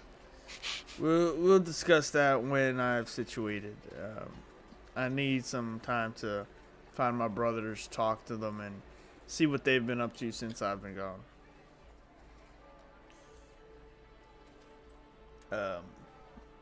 I appreciate it, but I also need to figure out what accent I'm gonna be doing. So, thank you kindly, and he walks away. Yeah, no, I follow him. I follow him as well. Okay. All he does is go towards to the opened gate with all the like the finances and locked boxes of those who've decided to invest in Barthen's provisions. And he locks the gate suspiciously, looking at you all, and tucks his brass key away. What were your brothers doing last you heard? Well, Dundren was keeping an eye on the cave, looking around and not specifically saying the whole name, so you don't give away what they're doing. And I don't know what was going on with the other. Last time I left, they were gonna make sure that the finances were secure and that everything was ready when the time I came back with the equipment, and we were gonna be the first ones in. Yes. Before you were captured, of course, intentionally, for your knowledge of said cave. I was not intentionally captured. I was taken. Oh, yes, you were. You can't dodge this issue. You do know that had you said anything to your captors, they would have killed you, right? It's a good thing that I was unconscious then, now, wasn't it? Yes, it was. Unfortunately, you seem to have been unconscious for... Oh, it's almost been a week. Not necessarily. He's been Sorry, talk. but Yeah, I am but so yeah. sorry. Where are we headed? I'm headed to go find my brothers. Ah, very good. So, you do know where they are missing, then? No. Oh, you haven't been awake for it. Very good. I am sorry to tell you that your brothers have been missing. They were missing before we arrived in this town. Now, hopefully they have wandered back. But, given how you were intentionally captured for your knowledge, I don't have high hopes for them. So, Wave Echo Cave, where is it? Gundren's eyes seem angered. He seems frustrated at what you've now revealed to him, and he says, "I'll find my brothers, and I don't take kindly to you.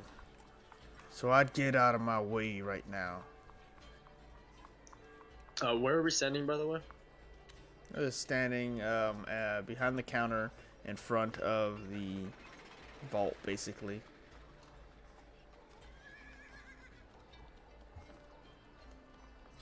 Look over to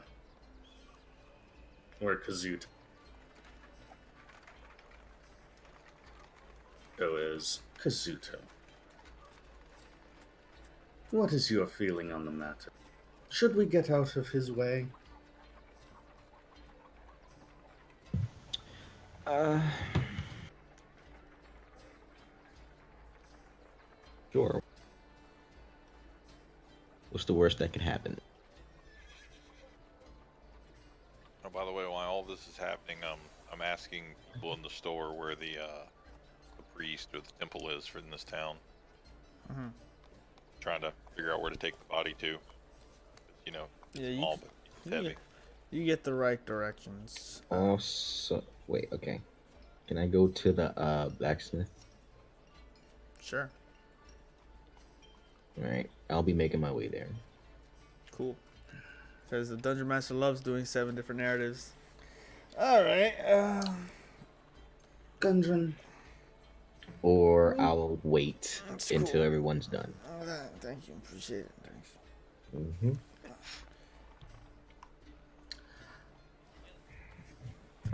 What were you saying? we will give you, Gundren, your peace and quiet.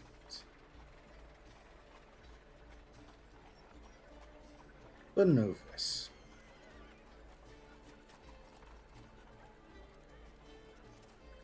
With mess. You have stumbled upon and opened something that likely should have stayed shut. And we have lost people, saving your life, and dealing with this. So you'll think hard, you will do a little soul searching, and you will tell us where that cave is when you're ready. You are free to try to head south and deal with the issue on your own. But no.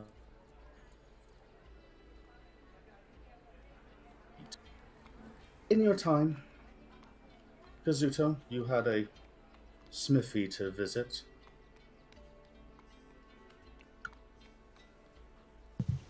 Yes, thank you. I appreciate it.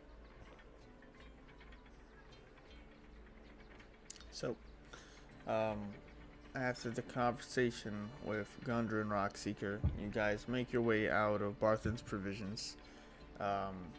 There, down the stairs, is Hazin and Ogum, because the Dungeon Master does not like doing 7 different narratives. I mean, we're cutting it down to 2. Oh my god. Yeah, that's nice.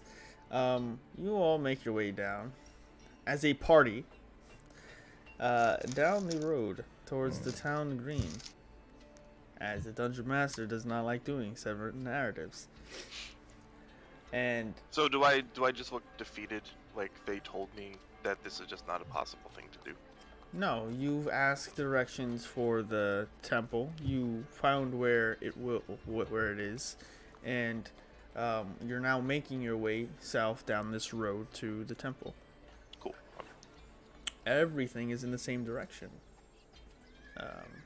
As you make your way down that road past the Stone Hill Inn, within Phandalin, you all notice that the road becomes thicker with more and more travelers. Yeah, there's people pushing through just north of you, and though you wanted to go to the smithy, Kazuto, the Dungeon Master reminds you that you went to Lion Shield Coster to have your next gun manufactured. The time it takes you guys, however, to get down there is there's a lot of dense crowds now gathering around. You notice that there is sort of a show or some sort of what would be like almost a convention in town. It's a trade show, and you hear people calling out prices and items and calling out things that they're trying to sell. You see that in front of Lion Shield Coster, where the blacksmith you met, Kazuto, where the people are trying to sell out their wares. They have lined up various tables filled with armor and greaves and helmets and gauntlets, leather armor, and an assortment of other things that they've been working on. And people are coming around. You see tall men. You see very varied people looking like hunters and farmers. New people coming in, like a couple of adventurers you spot, bringing out their maps and tucking them away and looking around for something that piques their attention. Children run by all of you, and you see maybe about 7 different of these trade areas where people are selling a variety of things. To the east is where the temple lies. Just on the outskirts, the temple is being constructed over here.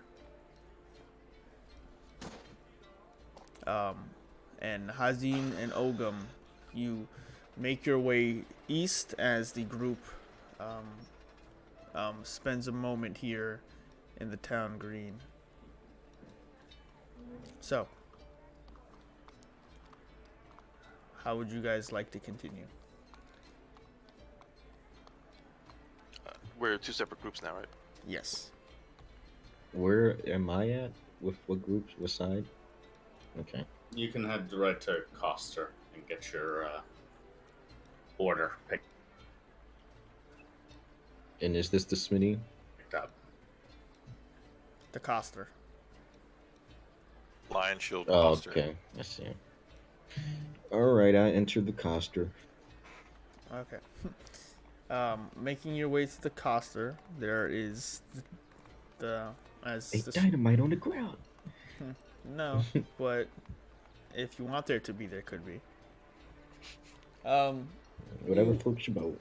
No, there's no dynamite. There's no traps.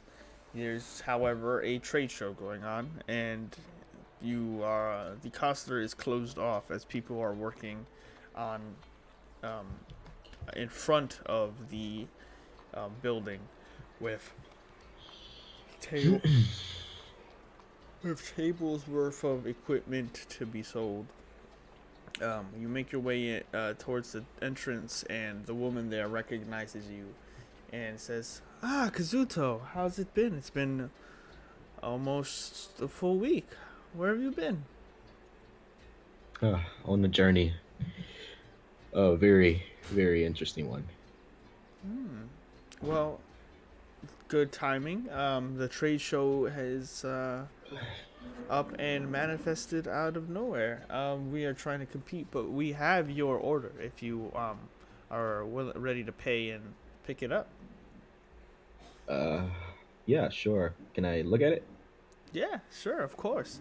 So she brings you in, and people are walking out of the Coster constantly. And when there's a moment, you follow her into the basically it's more of a business part of the blacksmithing area, but there is a smithing area, a blacksmith area to the end with a chimney, and she brings out this large trunk from under a table, and she goes, "Well, they've worked nonstop and finished it about 2 days ago. It's follows a lot of the blueprints you've given us, but we don't know exactly what you would use it for. But the construction is very beautiful, very robust, and what you see when she opens the trunk is this long-barreled version of the weapon you have. It's almost in a chrome black, but a chrome black barrel, heavy, but very functional. It has a wood stock, polished, dark brown and glossy, and you put your hands on it to lift it, and it is heavier than you expected it to be. You drawing it out with blueprints and everything kind of has taken you away from the crafting part of this experience, and you realize that this weapon is much heavier than you thought it was going to be. Very nice. I'm expecting it. I'm just lifting it up, Mm-hmm. just swinging it around, and I ask, "Oh, this is nice. This is very, very nice. This is almost exactly the way I thought it would look." How much for it? So, the costing did seem to be a little bit more troubling than we thought. This is actually the second attempt at making it, but we did have a deal, and we were able to knock 50 gold off the price. So, in total, you are looking at 250 gold pieces. Ah, okay. I will have it to you in the next couple days, I would say, if that's okay. Um, it's fair. We know where you are, but we would appreciate at least a down payment. Okay, I will give you 50 gold now. Okay, we can work on that. We appreciate that, and we also appreciate you bringing back our cart with the goods. So, go ahead, test it out, see if it's to your liking, and let's say you have 3 days before I send a bounty hunter after you. Sounds about right. Okay, sounds good. So mark off 50 gold pieces, and now you can mark into your inventory the long barrel. It does 1d12 of piercing damage. Do I put it where all my arrows and everything is at? Or... It's a It's weapon. equipment. Yeah, it's a weapon. So, you would add it okay. into one of your weapons. So, you can Is rename it it. using the rifle, gunslinger rifle stats, or? Yeah. So, So I will call it a rifle, right? And yeah. how do I do the attack and everything? I don't know. Do you have that character sheet? Yeah, we can work on that on the side. But you would just open up another a slot in where you have your bows and your pistol and all that, and you would just make one that said long barrel or rifle, whichever you want to call it. But I would mark the damage as 1d12 piercing damage. So replace it with like a pistol or something. Like just edit it. no, add make a a new, note. make a Would- new. yeah, it would add a Hit the note. plus and add the attack.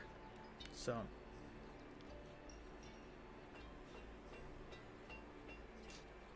yeah, but And it does +8, +2.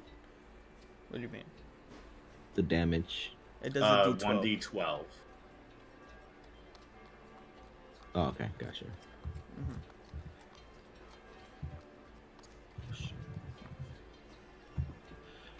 So with that, you leave the Lion Shield Coster with your long barrel, hefty beast of a weapon, and you make your way towards where the group kind of was. For now, they've all teetered about. And what would you guys like? Actually, let's head to the temple real quick, because it's actually a lot faster to get there since there's no one in that road. You will eventually make your way, Olgum and Hazin, to the temple. It's still under construction. You see a single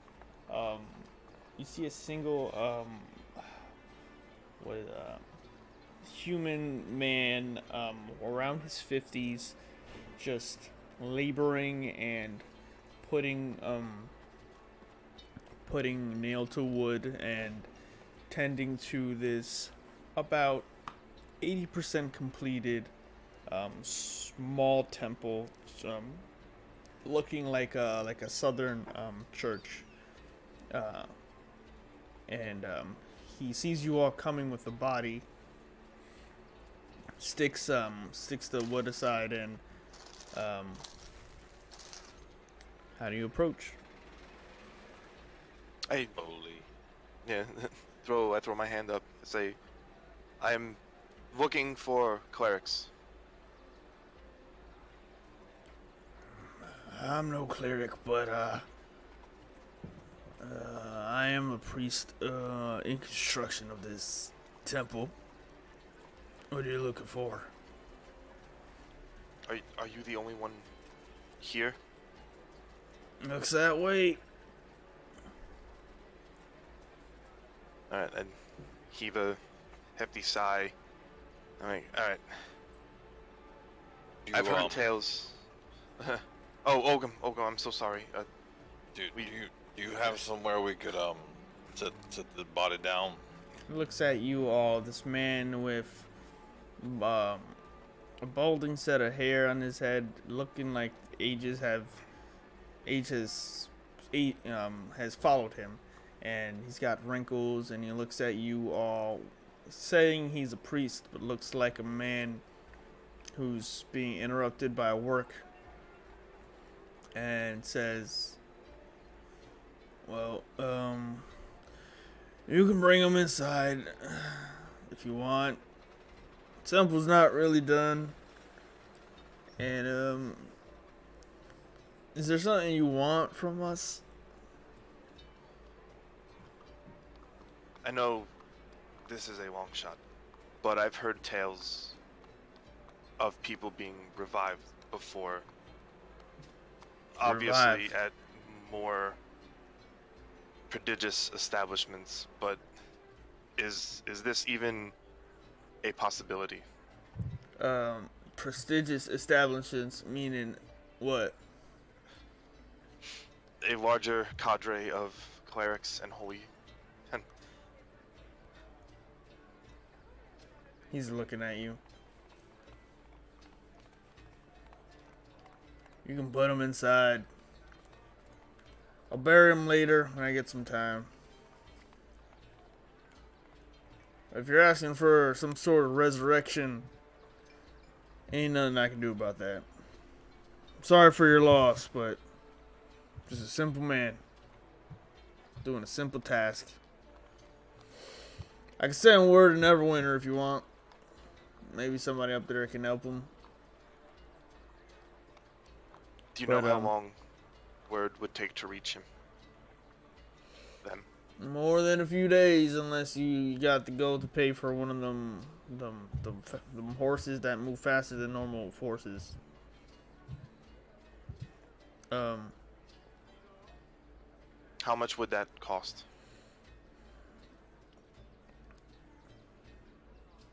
Seems to be you're asking questions, and like he's trying to hurry this up, and you keep asking more concerned questions, and he looks at you, looks at Ogum, looks at the body.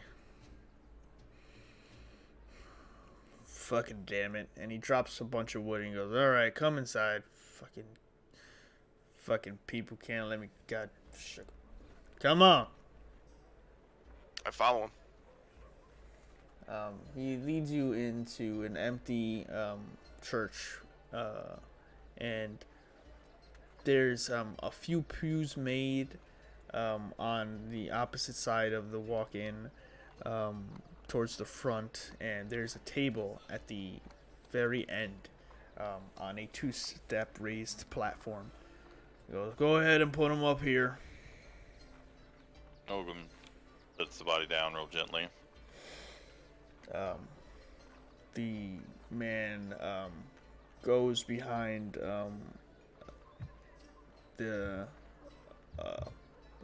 goes into a bunch of sacks that are in the corner of the room, opens one up, brings out a canteen, and takes a sip, and then another, and then just keeps going for a bit, and then gets all right. Let me get a look at him. He removes the death cloth from Alton's body, and you see the pale and now running on the spoiled side. Not his face, but like the smell starts to come in. It's a bit unsettling, and the man goes, "Oh fuck. All right. Well, it looks like none of you know any preserving magics. How long has he been dead? It's about 4 days now. 4. God. Five. Gods be damned. Okay. Well, here's what I can do for you. I can preserve him in this state. It'll be easier because I don't know a lot about it, but there's a timeline you need to be lined up with if you're trying to do this resurrection with a more prestigious whatever. I'll keep him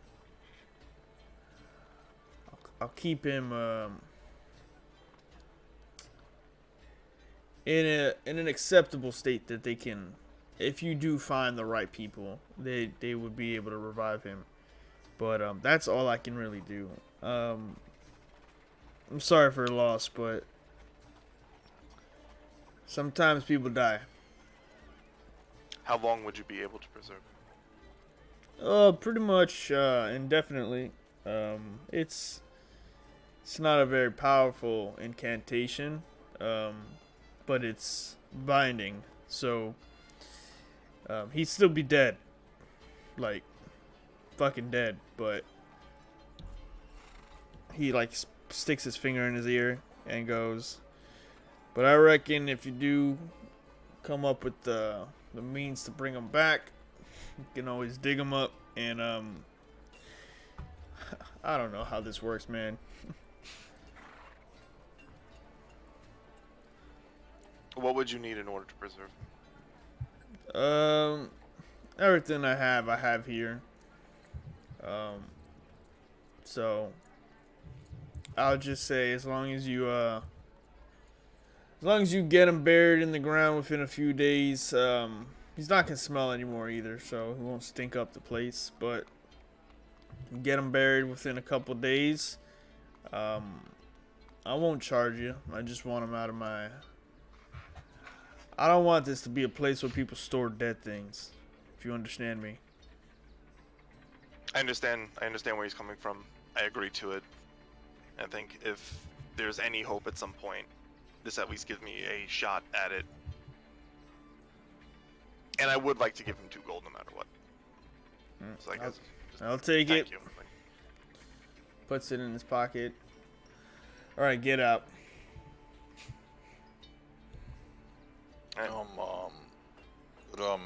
Could help you with the building of the church here to help kind of repay your kindness? Could you use a hand with that? Looks at both of you. Fucking gods. All right. We can start making fucking roof's done. We can go make me a couple pews, I guess. I get tired of sleeping on the same one, so I'll alternate. I guess another pew could be nice. So you can make me another one of those if you got time. There's some nails over there, wood over there. Doesn't need to be pretty, just gotta be somewhere people just freaking put their butts. Is it a dirt floor or a wood floor? Oh, it's wood. The floor is done already. The seal, the roof, to protect from, like, it seemed like he got the outline done first, not really in case rain and stuff like that happened. But there seems to be a lot of supplies within the actual church, crates worth of supplies and rows of wood still tied and prepared on the side, actual planks carved to certain lengths. And he moves forward with the canteen and goes and puts it away, and then goes back outside, nailing in more planks into the front of the church. You hear him banging away every so now and then. Ogum, you said you're going to help him. Yeah, I'm gonna just do my best to make myself useful. Okay. While you do that, I'm gonna go find the others in the town green. Tell them what happened. Okay. Also, just to be on the safe side, just in case. There's 5 of us in total, right? 1, 2. Not counting Alton, there's 5 of us. I give him 50 gold from that 500. I give him half of mine, just to be fair. Give who? I give Ogum 50 Okay. out of that 500. That's gonna be half of mine. Okay. And then I meet up with them back in the town green. Okay. Ogum. Where, Ogum's just like, all these people keep just handing me money. Nice people. I can respect somebody who's just nice for just shits and giggles. So fuck it. you just handed him 50, yes, 50 from my more pocket. than a commoner makes Yep. in a goddamn year. 50 from my pocket. And with Okay. that, Hazin makes his way back to the town green. Where's Snow? Where's Snow? Snow Yeah. is looking at the trade show. He's specifically in front of the Lion Shield Coster, and he's looking at something in particular.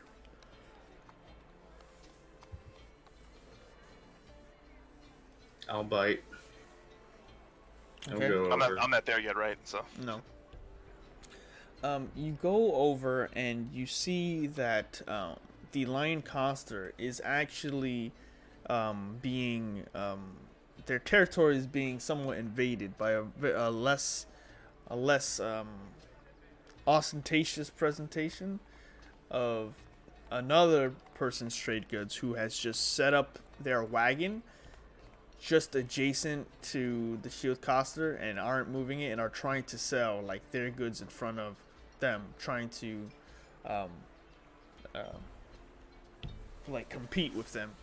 And a man is speaking up. He's like, come over for sale, come over for sale. We've got lots of good things for you here. We've got weapons, we got armors, we got things for the common man, and we got things for the strong man.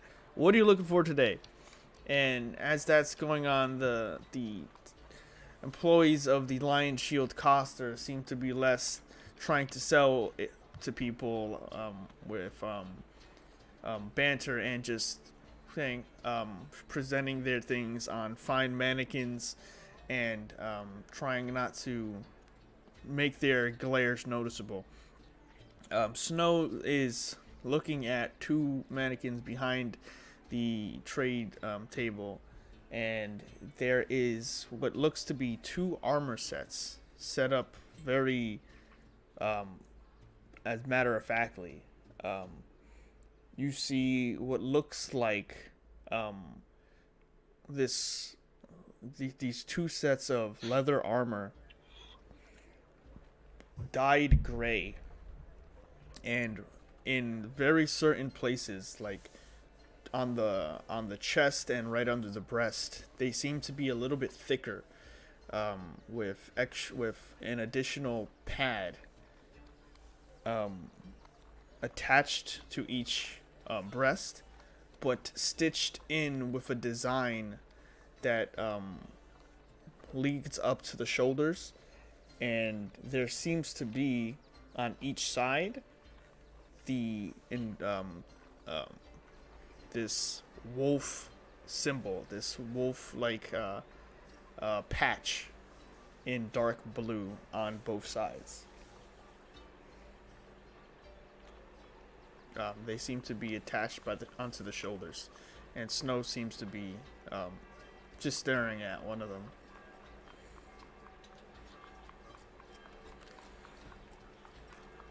And this seems to be light armor that's just better. It seems to be a more reinforced set of leather armor. The guy sees Snow fancying up to it and he goes, "Yeah, right there's made from wolf pelts. We dyed it gray for aesthetic reasons, but it's built stronger than normal. It'll do you good if you're looking for it. I could show you if you want to come on over. You look like a hunter, and your friend looks like he could definitely be using an upgrade or two. Um, Bess, I'm not the why one. don't you move that mannequin over here? Let him get a better look. Um, and I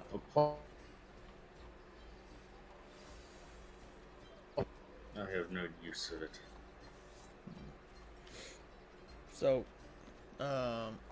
Snow starts talking with the man and going over like pricing and stuff like that. Fondo, you don't seem interested. Where is Apollyon? I just wave him over to see it instead.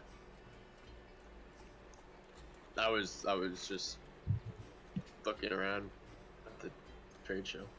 Mm-hmm.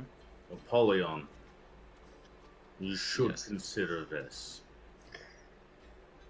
Okay. If you have no interest in it, at least carry one of these, and I hand you a healing potion. I'll take the healing potion and I'll pat him on the shoulder, and I will walk over to the armor. Yeah, you enter mid-conversation as the guy's saying, so we've reinforced some of the lining here. We've just added what to us seems like a very minor and probably what you think might be crazy, but we like to test a whole bunch of things here. And we've stuck these plates of wood into the extra padding. Now that's one aesthetically so that the breastplates look nice and firm. It'll make you look nice and manly. But additionally, if you get hit by an arrow straight on and not at an angle, that's definitely going to stop it right in its tracks. As you can see right here, you can get a nice knock. You don't even feel really the wood. It's right within the two pads. Being wolf pelts and all, it's going to keep you warm during cold nights. So I recommend it if you are definitely going to be setting out hunting such creatures or the likes. So What is the type of wood? So we got a nice thing that in Dungeons and Dragons we call resin wood.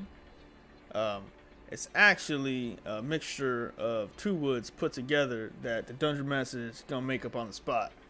So I think it's pretty good. Yes, because if it was, you see the thickness here. If it was normal wood, what you just said right now would be pretty ridiculous.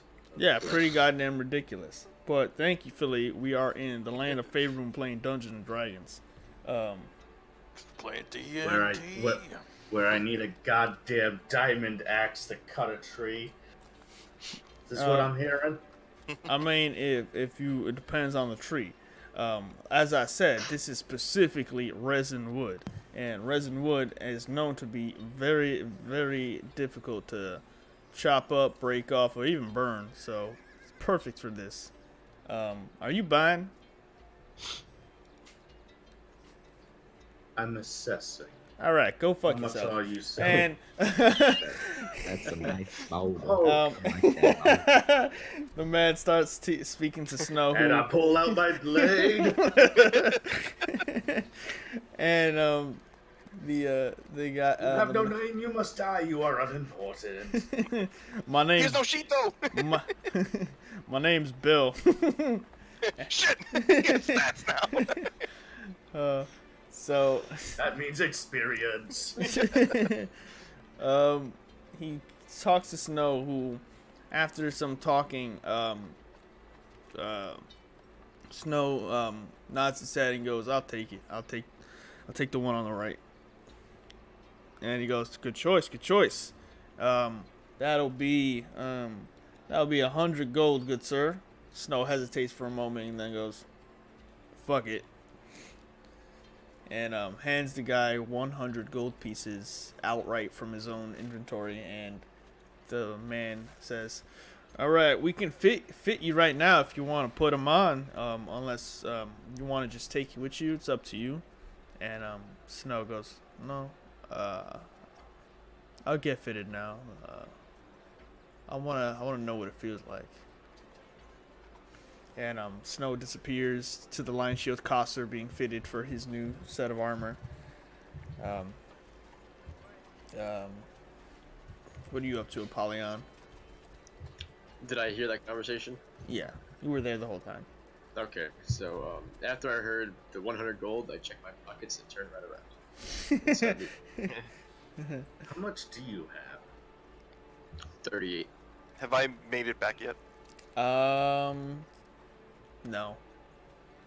But eventually you make it back and see Apollyon just like a little boy who doesn't have enough money to buy the G.I. Joe snake. Apollyon, what's wrong? Nothing. I'm just Am gonna I- keep walking along. Listen, am I around too? You are. can join up. No. Yeah, so you, I'm still. you are there. I'm just, I've wandered back to the middle and I'm giving the death stare to the merchants. You just see the exclamation point on Vondel's head. Nani? So, what would you guys like to do? There's some other trade shops going on here. Various people talking and doing stuff. Oh, I'm gonna walk up to Vondel. I'm gonna give Vondel the pouch that had the 500 in it, that now has 450 in it. Tell him, you guys divvy this up. I took some I needed, and I gave the rest to our turtle friend. You mean it was 500 in it? Yeah, but I totally forgot about snow, and I didn't count that in, so that's my fault. So. Okay, so you only took 50. Yeah. Okay. Yeah, so I give them back the 450, because otherwise, then I'm shortchanging everybody because I gave the turtle $50. So. Okay. That's my bad for not counting snow on that one. So I'm okay with it. I gave You- him that, and I halfway tell him, through walking by Yeah. back, he just like, fucking Snow. Yeah. Just like hands in the air, and I'm like, oh god damn it! You know, I tell them that it wasn't, that no matter what, it wasn't possible here to bring Alton back, but I did have him preserved. We're going to have him buried in a few days, and if it ever comes across, there is the slight hope that one day we may be able to bring him back. But other than that, I give Vondel the sack, and then I go out to look for scimitars. At some point we'll have to deal with Hazen. Hold out your hands, and I count out 90 gold. 90 gold. And I will seek out Snow. I will go to the fitting room to give him his money. Okay. Getting fitted for his armor, he you actually hear more words than you've ever heard Snow say in his life. He's like, oh, it feels a little too okay. Yeah, there we go. That's my crotch. All right, cool. Understand. All right. No, it feels nice. It feels good. And you hand him over his gold. Thanks, Vondel. You leave it right there. Making your way out of Lion Shield Coster, Vondel. You're stopped by one of the guys who's like, so you said you didn't fancy any armor, but fancy any weapons?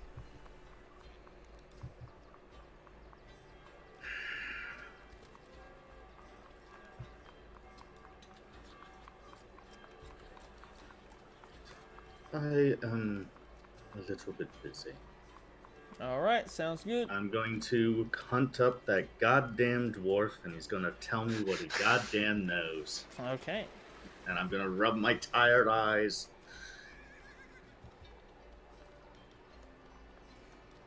All right, so Fondle sets off on his own back to Parthens and Apollyon.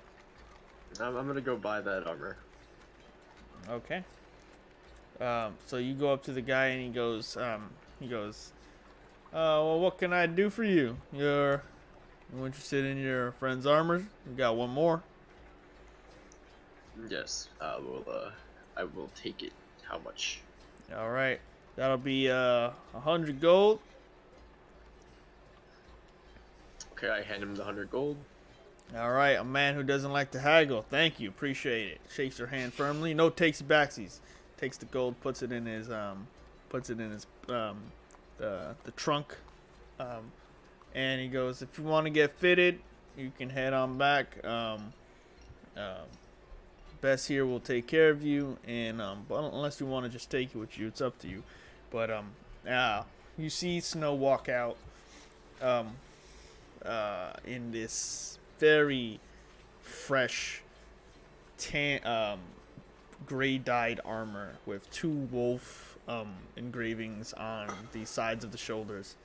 It looks awkward at first seeing Snow not look like a rugged hunter, and he looks around and then he remembers he's a drow and puts his hood over his head and walks away. Okay. Well, I will get fitted now. Okay.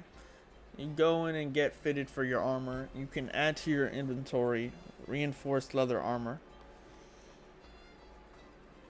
It's the same properties as regular leather armor, with the added addition of non-magical bludgeoning, slashing, and piercing damage is reduced by 2 points while wearing this armor.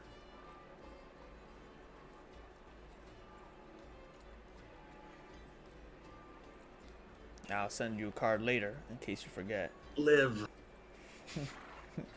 But yeah, label it reinforced leather armor. Non-magical bludgeoning, slashing, and piercing damage is reduced by 2 points while wearing this armor. I'm not finding in the compendium. Should I just write it down? I would write it down. I would write it in your inventory as just reinforced leather armor, and then I'll give you the card later. I have the card. Do you here. have? What are you currently wearing armor-wise? Like, what is your AC? It's 11. I just have. What do you call it? I don't know if there's any like specific. You don't have any dex bonus, right? No. Then it stays 11, but making note that your leather armor now just has that that damage reduction. Just make a note somewhere.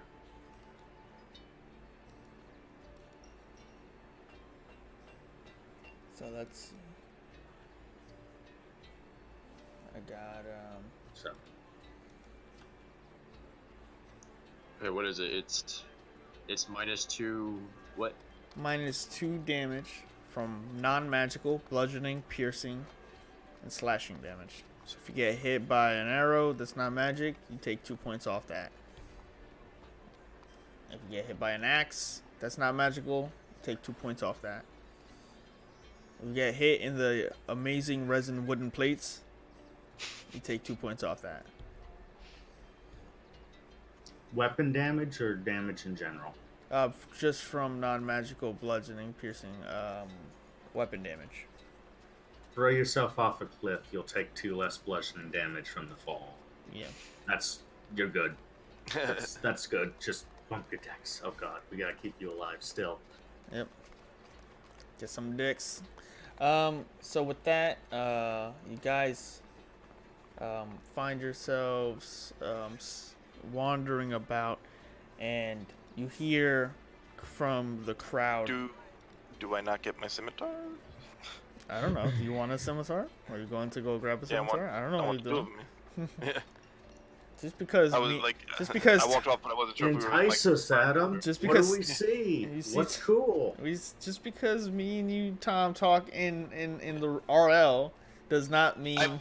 I said I walked off to get scimitars, and then You you did. like Oh, I did not hear that at all. Okay, all right. Yeah, you brushed me off for a second. I was like, all Sorry. right, well, I guess I find nothing. Yeah, you He's find too nothing. in depth with these angry merchants. Yeah. Bill is a very respectable businessman and will not be harassed. Harassed? I was assessing the goddamn. Okay. This is my own private domicile, and I will not be harassed. To the goddamn ground. Take the village with it. So you go to the Lion Shield Coster. You see the armor that Snow has walked off with. And you see Apollyon go in to get fitted as well. You go to the Coster and you meet Bill. And as he goes, "Hey, what can I do for you?" You hear on the opposite side, "We've got some fine swords, we've got some slashing, we've got some dashing looking apparel, we have blades, we have staves, halberds. We're out of halberds, actually. We have battle axes. We're running out of we're running out of all kinds of things over here." The Coster goes, "So, make your choice. You want style or you want something that's gonna get the job done?" Do you have something that appeases to both? No.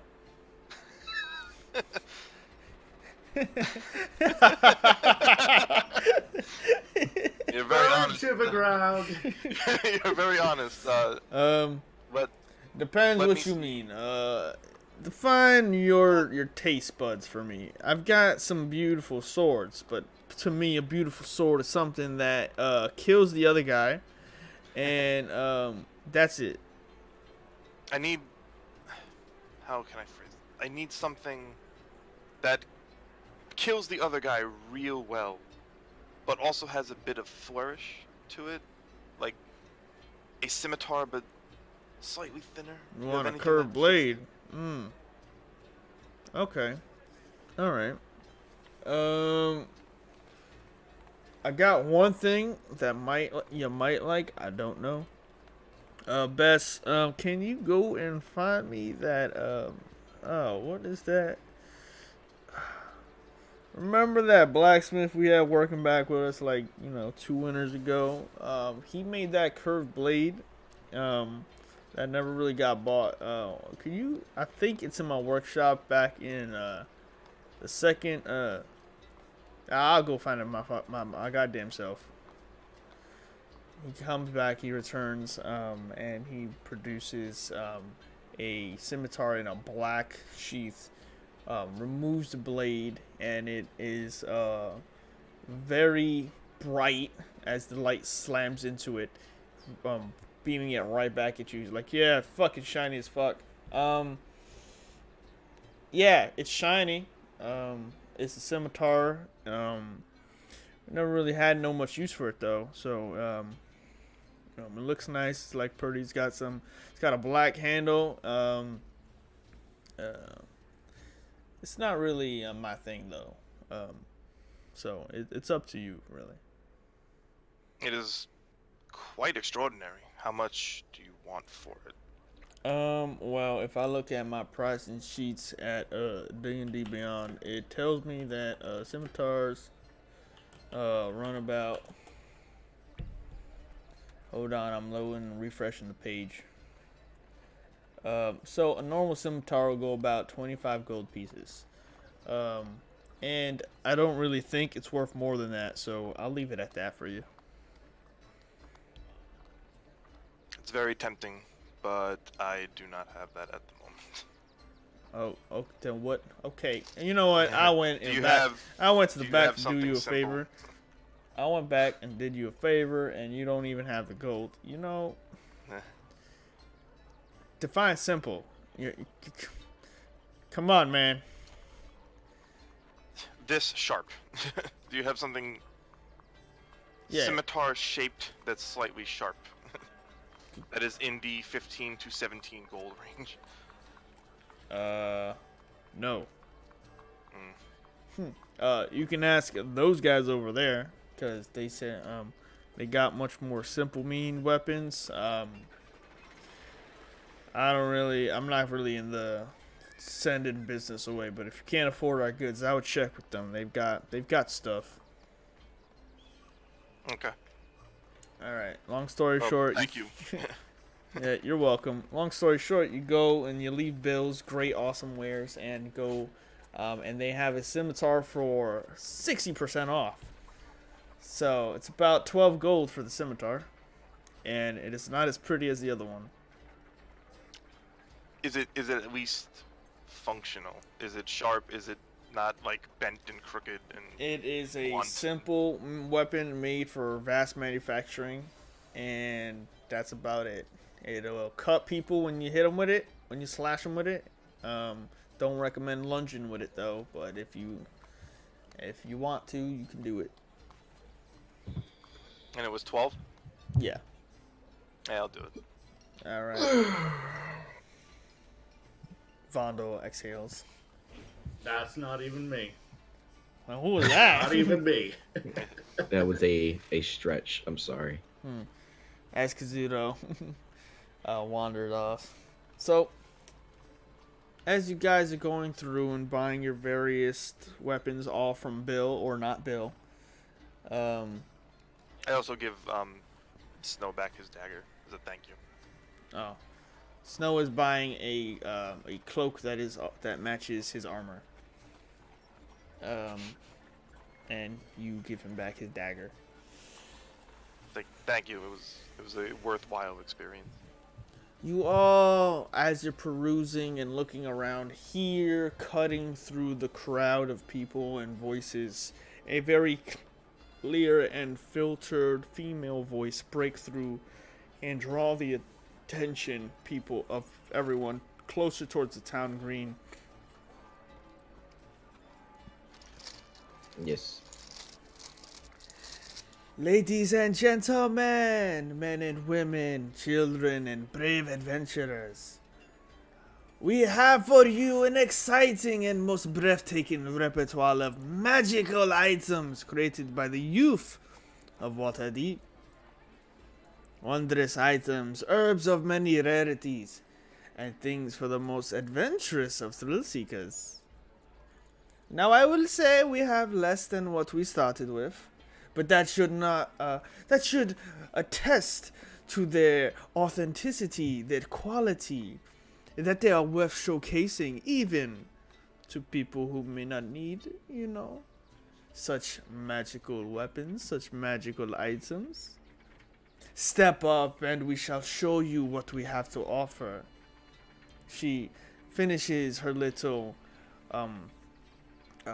presentation and jumps off this bucket, and those of you who couldn't see through the crowd move through and see now this woman. She has she jumps off and fireworks very briefly and very unenthusiastically go poof, poof. And she's dressed simple. She has these a noticeable she has light brown hair with black highlights, blue robes. On the shoulder, they are cut off, and you can see her neck, and there are white stars that dot the white robes. It kind of matches the theme behind her, which is this large cart or caravan wagon that has a blue, painted blue top to it with white stars on top of it. And nearby that cart, you also see a half orc drawn, standing next to it, postured with his arms folded in an iron vest, with his gray arms kind of tightened. You can see that he's definitely physically fit, and he's just cautiously watching the crowd, unenthused, that's a word, about the showboating, but watches as the crowd starts to push in on the woman, who goes, Oh, we have many fine items. Take a moment, look around. If you have questions, I have answers. You can also talk to my other assistant, Merton. And a little gnome walks out from one of the tables and goes, "Alright, who wants what? You can ask me anything. We've got lots of good things to go, but try not to touch things without asking. You might lose a finger. Or explode."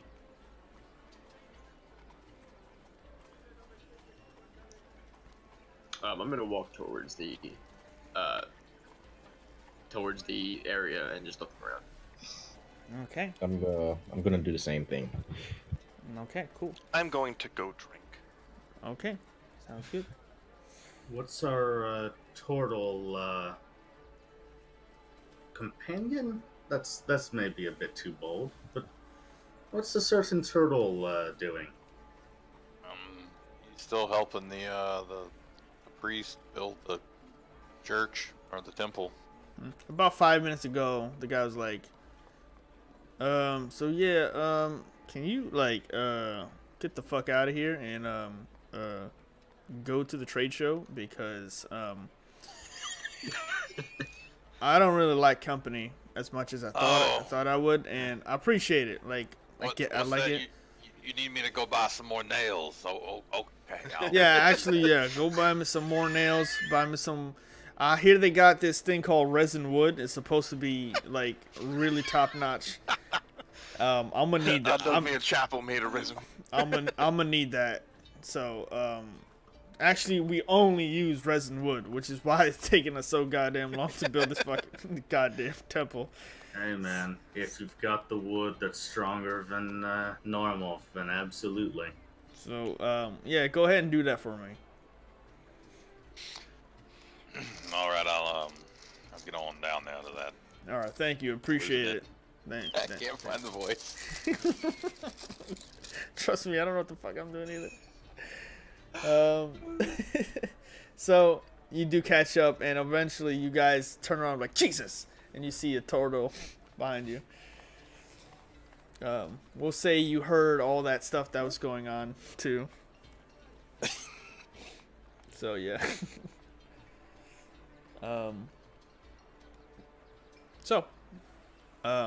What would you guys like to do?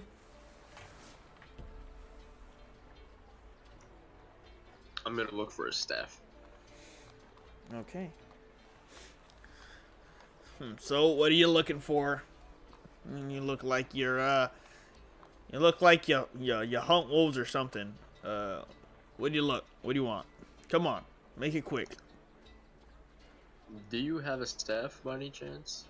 Staffs, yeah, we've got plenty of those. What kind of staff you're looking at? Simple staff, you want one you can walk with, or you want one that's gonna walk?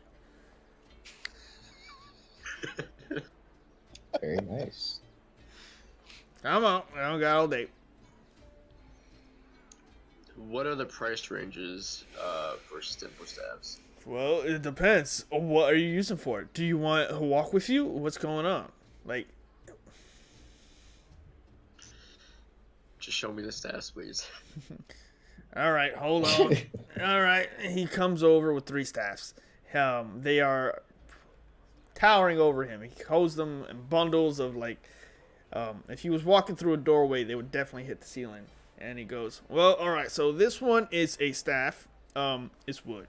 And we got this one right here, and this one is more, if you're looking for being more of a, if you're a magic user. I don't know if that's something you'd be into, but if you're a magic user, this one's definitely something you're going to be interested into, because it walks, okay? It doesn't do anything else other than that. Wait, it just walks? Yep, it walks. That's why it's magic? Yep. Okay. You want that one? You said there was 3? Oh, yeah. Yeah, okay, so this last one here, and you see, it's a dried, faded purple staff with knots and veins stretching and covering it. And you're like, well, you see, this one is much more high quality. This one, doesn't walk, but This one is what we call a Staff of Arcane Focus. It's much more potent. You can use it as an arcane focus if you're a spellcaster.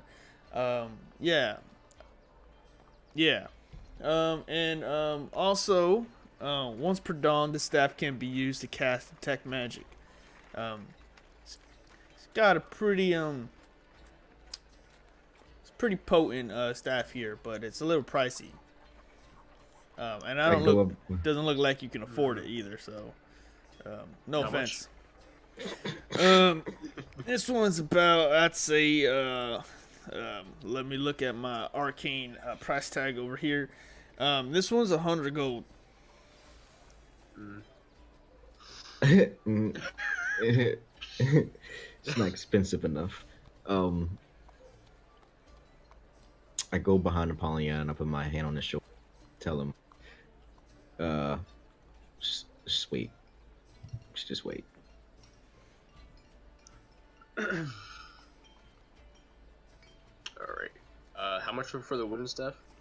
The regular one, this one, I give it to you for 5 gold. Wait. How much for the walking staff? Oh, the walking stick? Oh, that's simple 25 gold. You should get the walking staff. It's pretty good. I've used it myself, when I'm just, trying to, you want to be alone but not alone. When you want to be alone and you don't want to kill yourself because you got a walking stick walking with you, and that'd just be awkward. I'll take it. There Sure. we go. You sure? Yeah. Cool. Yeah. We got. Yeah, it is. Hey, We got a buyer. I finally sold the walking stick. He's like, and Is it the walking stick or the stick of walking? Unalise, we got one. She's like, oh, finally. Oh, you're going to love it. It's a great staff. So mark 25 gold, and you have a staff that as an action you can command to walk on its own. Nice. Wow. Now, that there is something you do not see every day. Michael, you You're have like been Doctor given the Strange. joke item. Now make it lethal. So as an action, you can animate the walking stick. It will, on the bottom, you'll see as he tests it, look like this. You just let it go, and as it's falling, you go walk. And what it does is, you see it's just one solid piece, but it branches off at the bottom and creates 2 little wood legs. And it starts walking forward, and it stops, and then it turns around and starts walking backwards, and it stops. It's like it's in pacing mode. Now, if you want to change that, I don't really remember Here's how. the manual. I think we have something for you. How fast what does it happens when a walk? bard gets lonely in the woods? Yeah. It walks 30, and it has a standard moving speed of 30. And it can walk wherever you tell it to walk. How is the druid taking the use. enslavement of a Yeah, that staff's a Tree. slave. He's just over there, just collapsing in his hands. Like, oh dear lord. It's It's like that is not a sight you. I have the vapors. It's, I imagine Ace Ventura when he sees all the heads of the And animals. you said it only walks 30 feet, right? No, it has a movement. only walking walks 30 No, it has a movement of 30 feet. Like, it can move 30 feet in a round. Can it dash action? It cannot. To 60. It cannot, and it also does not have arms. It just Because has. I want to see it run. So it's just it's a stick. Okay, gotcha. Yeah. Now, does it pogo or does it turn end over end? No, it sprouts out those 2 legs and it walks forward. Except we're going Can- pure Fantasia. Okay, Can he Yeah. grab it and like use it as a weapon? sure, All right, it's a quarterstaff. Sure. I'm just could saying. be used as a weapon. All right. 1d8. Well, I mean, Yeah. technically, is it a trident when it has legs out? No. Yeah, it's like a battle fork. You can swing, and as a bonus action, make it walk in someone's face, I guess. Yeah, use Style it and as a profile. mirage. Yeah. Style and profile on that ass. Smoking stick. Oh my god, no, that is what it is. Smoking stick style. Yep. Shit. Oh, thanks for the purchase. We appreciate it, and now you can go take your walking stick and walk. Little that little friend. You, Hey, hello, talking turtle. Never seen that before. How's it going? Oh yeah, we not from around here. Do you have a wooden shield, maybe? I mean, I'm really liking mine here from home, but one better than this one might be of use. I got just the thing. I know what you're looking at. Unilise! You still got that smiling shield? She I'm comes sorry, over. did you say smiling shield? He slams on the table. I heard smelling shields. this took a different turn than I thought. He slams now a wooden shield that looks like let me get my pen out real quick. It looks like, it looks like a heart now. That's the wrong thing. Okay, freehand it.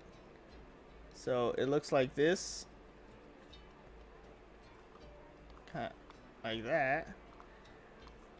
And then for some reason, it's got this fucking smile on it. But not like that bad of a drawing. It looks like the smile of like one of the were trees from Game of Thrones. And it looks hardy. And he goes, "All right, so a kid made this in Waterdeep. We haven't been able to sell it, really.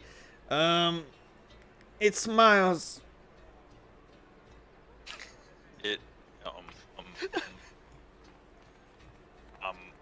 I think you're gonna have to demonstrate what you mean by that.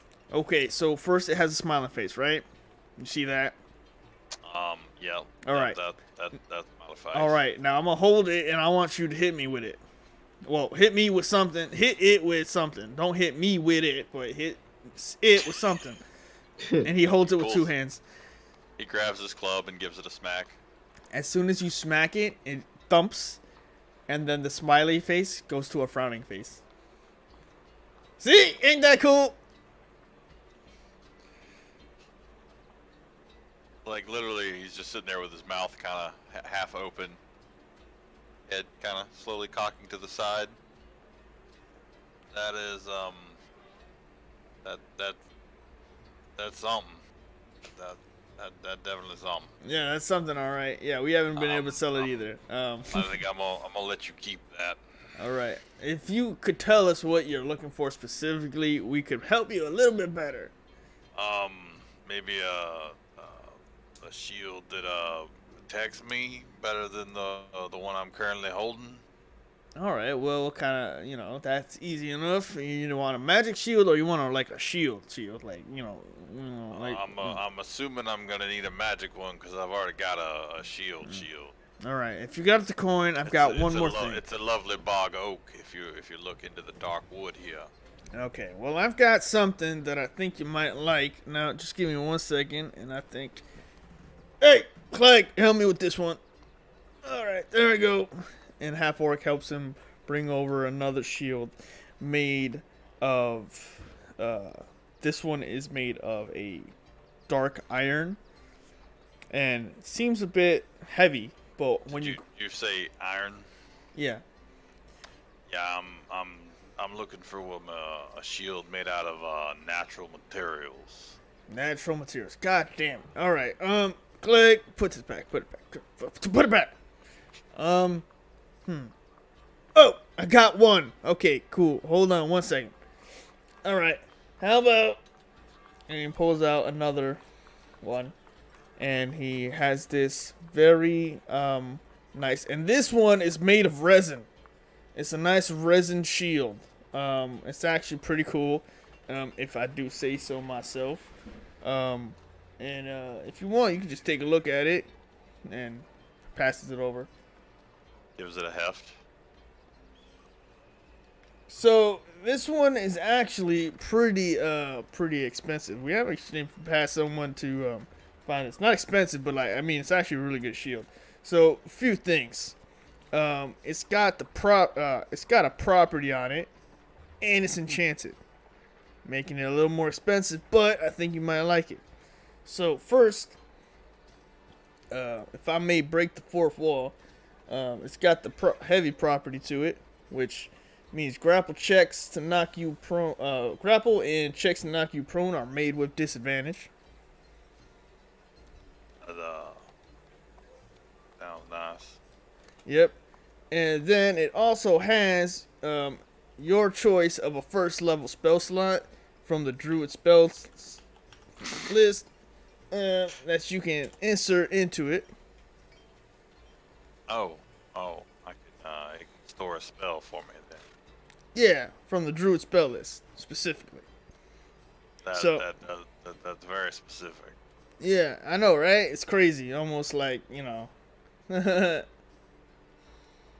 much will this shield cost total? Let's see. Let me find my price tag calculator. So, wow, would you look at that? It costs 100 gold. Could we do a bit of trade for the shield I got here from my homeland? Let me see the shield. Make a persuasion check.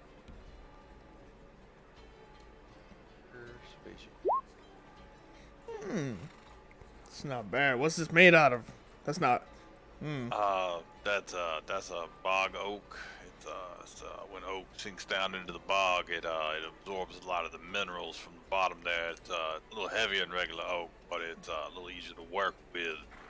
Still strong, but it's a little easy to carve. Wow, that seems pretty nice. It's not no resin though. I can trust resin. You know, everybody knows what resin is. It's all the way from Cholt, though. It's a very That sounds like a made-up place. All right. I mean, when have you seen a turtle, my friend? When have you seen a turtle? True. All right, I'll take it off your hands. I will knock 25 gold off the price. All right, then.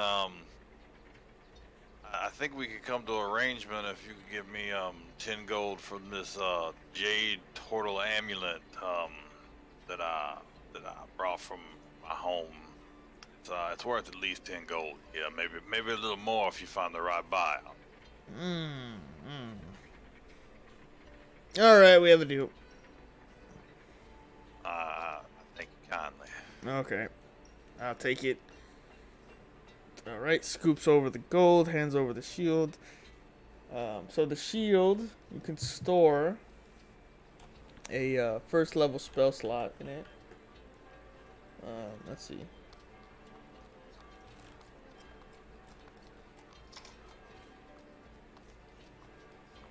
Hold on.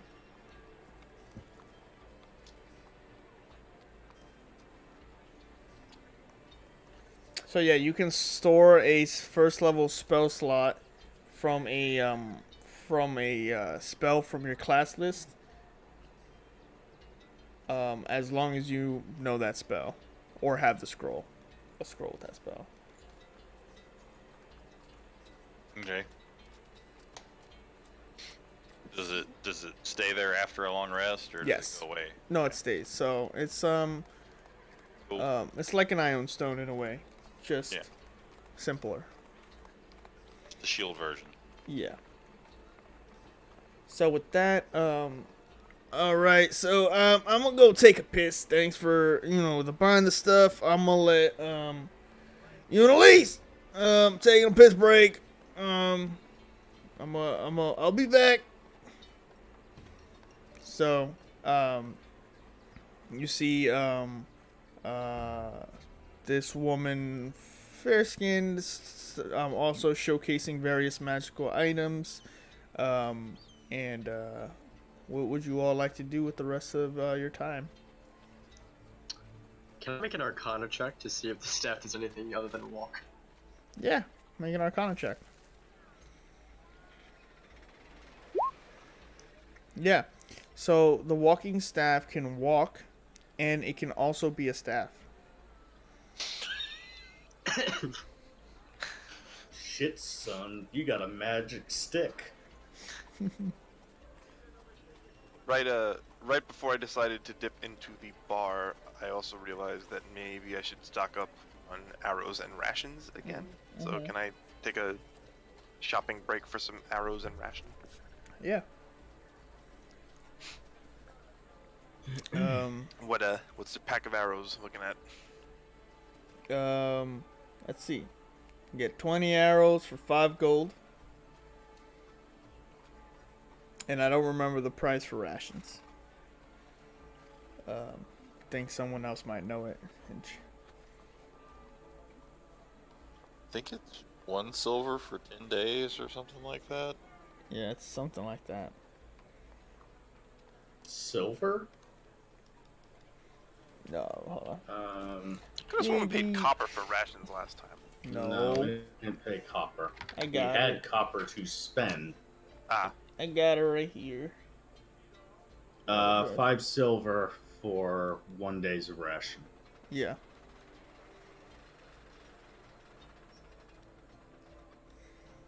I'm just gonna hang on to it. Yeah, fuck it. Oh, you know what I'm thinking of? I'm thinking of food at the inn. Yes. Yeah, okay. That's Oh, yeah, no, I'm good the then. meal. Yeah. Okay. I still have rations, I just wanted to double check. Stock up. Okay. So with that, is there anything else you guys are interested in checking out? Armor, magic items, herbs. Vondel might do a little shopping later, but as I said, he went after the dwarf. Okay. Yeah, unless something like absolutely just gets in his way is a good deal. Like he's got a narrow focus at the moment. Selling 1 wish spell for 10 gold. Oh, look, it's been sold. All right. Have a good day. You make your way while everyone was doing that back to Barthen's provisions, and you see Sildar speaking with Gundren, in a bit of a not argument, but like loud conversation that's pretty obvious. Excuse me, sorry, no one heard that. I slow up to listen in to the nature of their conversation before I join in. Yeah, it's pretty easy. He just says, "What happened with my brothers?" It's like, no one's seen them. What do you mean no one's seen them? Where could they have gone? He's like, probably back to the mine. And he's like, they wouldn't have gone back without supplies. How would they get in? All this other stuff back and forth. Nothing really too revealing, but eventually Sildar says, well, we got adventurers now. We got people. We can group up. We can check the caves. See if we find them there. We need to go in anyway. Time is running out and all that stuff. And he goes, fine. We'll fucking bring the adventurers. I don't trust them though. And then Now, what would ever have given you that impression? 'cause you're a pretentious asshole. Oh, did I say that out loud? I'm sorry. I grab the dwarf and I bring out the rapier. You bring out the rapier, Sildar brings out the longsword and brings it to you. And You won't go any further than that. And neither will you. You will show respect. And you will not pull swords out on people who make plain comments. This is not some sort of backwater country. We are civilized here. And you will show respect to the fallen then. Yeah. Oh, shit. I heard about your loss. We could have left you to rot in that castle. Our job was complete. We gave your supplies a safe trip here. But we decided we will do a good thing and go after you. Save your life. Take care of a little goblin issue along the way. And yet you doubt us. And yet you question us. And you think that it is fine of you to not understand the situation. We are here to help. There's a difference. You did save me, and I appreciate that, and I paid you in kindly. Now the thing about that is, my brothers are missing. I was tortured, I was captured, I was starved. I know what it's like, so don't think you're the only ones who have lost. My brothers could be dead right now. And all you want to do is throw on these sarcastic words at me as if I don't know what's going on. I'm being hunted because of what we know. And my brothers are in danger. And no, I don't trust you. Then you don't have time to doubt. If you don't want our support, we will leave. We've been paid. You don't need us. We don't need to help you. We can let this issue you have uncovered continue to fester. Or you can trust us. Go ahead and make a persuasion check. Just raw.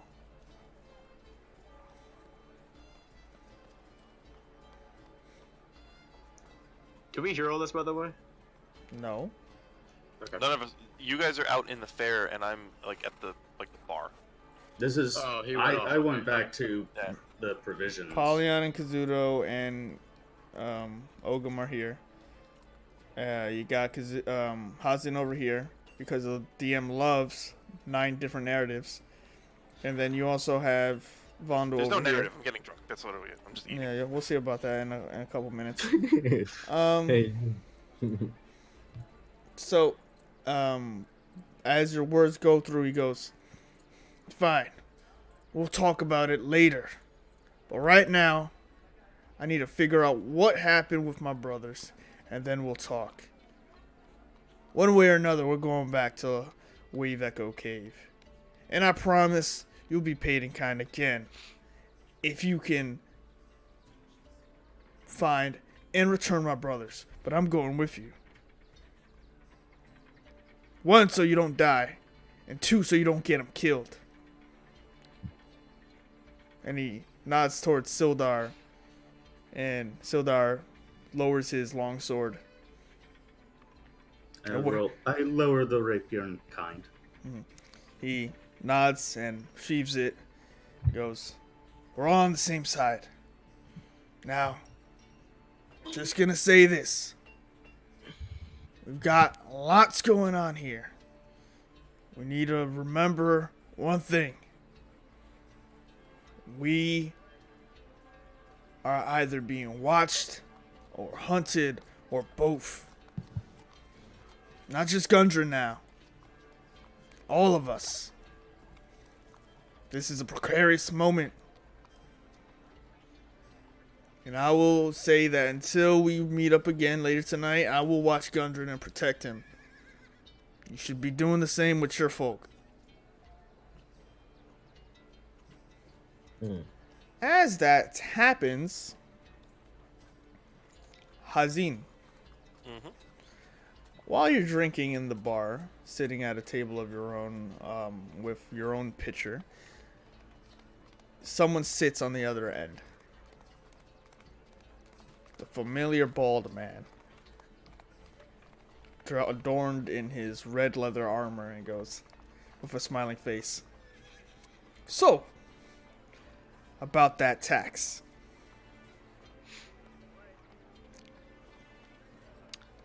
Toss him a gold piece. I say that's literally all I have left. Just go. Unless you want half of this beer. the coin drops to on the table across him, and he looks down and smiles. No, you see,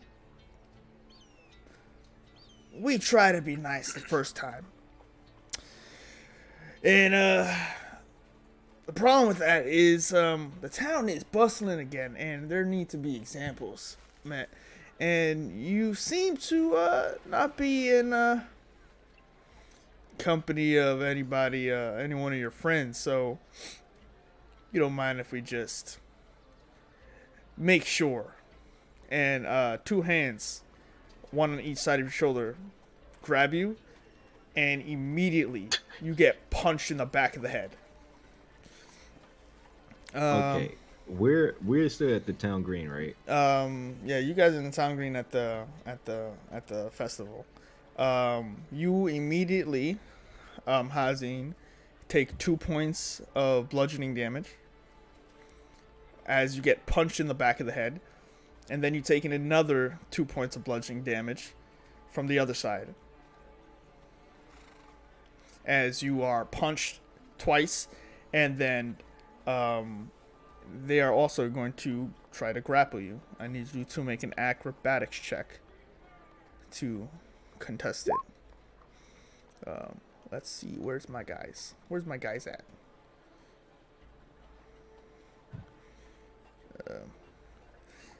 Where's my guys at?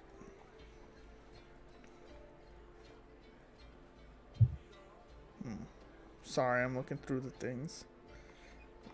Search.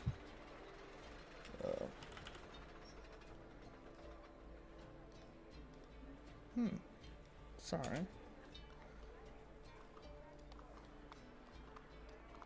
Can't seem to find the sheet. Well, I remember it anyway, so it's okay. But with advantage, because it's 2 of them. So. Oh, natural 1 and a natural 19. Nice. So, one of the guys, as you grab him, as he tries to grab you, you take your fist out, Hazin, snuffing him right in the face and pushing him back. The other guy gets both of your arms and holds them behind your back. When that happens, you see more Red Ruffians start to enter the bar. You see 6 of them enter with 2 Is now there in front like of you. commotion going on now? Like people Nope. screaming? Not at all. The guy speaks up. Leave his face pretty. Take what he's got. Meet me outside when you're done. And the guy, the bald man, the leader of that group, starts to walk out. You notice Hazin, the barkeeper, who's in here, walks towards the back room and does not intervene. The other patrons look at their drinks and start sipping away. As you take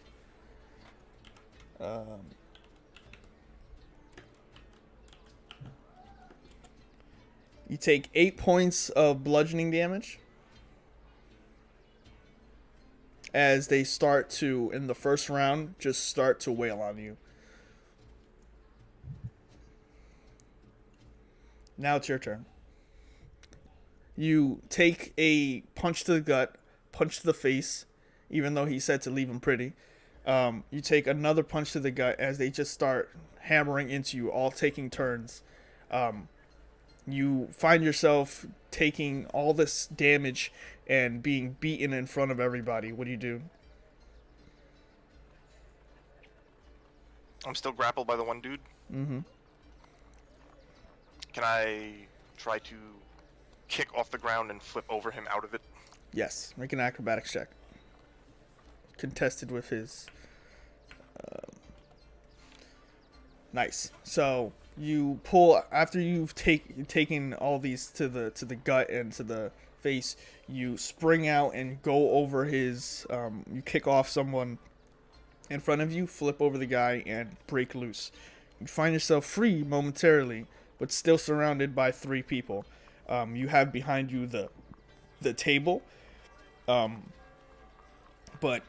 moving over it would take half your movement. Also, you do have 3 people surrounding you. You've got a bloody nose. You've got bruised ribs now. What are you going to do? Okay. What's the enclosure looking like? How wide is this space? It's about maybe a 40 by 40, wide, tavern space here until you get to the counter where there's a back room where the barkeeper kind of went into.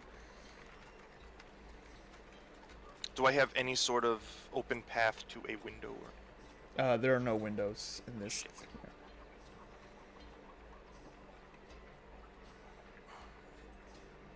And how wide is this place? 40 by 40. Yeah. How high up? Probably about 60. Okay. There's So, spitballing it, gonna try to work it in there. Shatter's 60 feet. Can I somehow throw it up into a point that will hit the 3 of them without hitting me? It's 60 feet range. Put shatter in the chat. Put it in the thing so we can see. Do I just click on it in the thing? I don't remember now. Yeah. I could look it up too. Try clicking the spell itself. Yeah, I did. It just says cast I it. got it. Cast it a sudden. Oh no, the revelation. range is 60, but the radius is not. Each right? creature in a yeah. 10-foot radius sphere centered on that point must make a Constitution saving throw. So, are you trying to just shoot it past them or just like above their heads? Well, I misread it because it was 60. I thought the range itself was 60. But can I hit all 3 of them with 1? Is there a way to hit all 3 of them in that 10-foot yeah. spot? You mean throw it above them? Well, if possible, like, what's their formation? Are they like in like a semi-V shape or something? Yeah, they're in a V around you, and behind you is the table. So it's one dude in front of me, dude to my left, dude to my right, like directly to my left and right. One in front, one to your left, one to your right. Table behind you.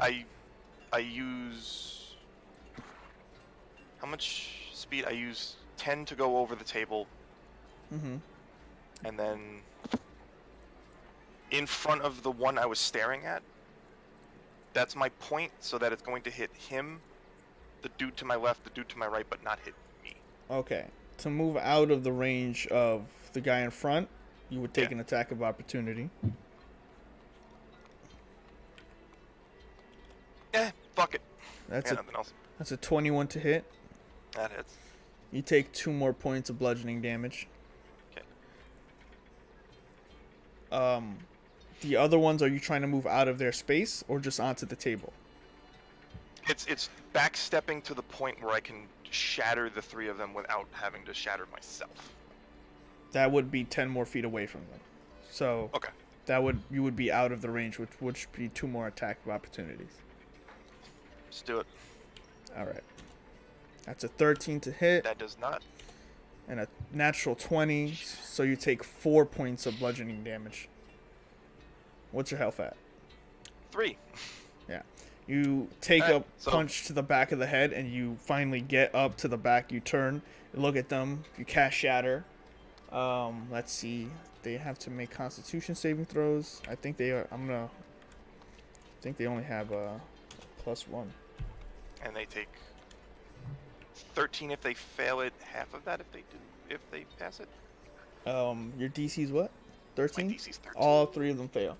So they Fuck yes. So you cast Shatter. As you do that, your lip is bleeding, and you turn around and you throw a bunch of sand into the air that It like forms a sphere, Mm-hmm. forms into a solid ball, and the act of the ball bursting is what causes the gigantic sound and shockwave. Awesome. It slams into all of them with this thunderous sound, and the glass shards immediately run through them, and they all get knocked to the ground as if a indoor grenade went off, and they drop to the ground screaming as they clutch their face, and then they start reeling out in pain.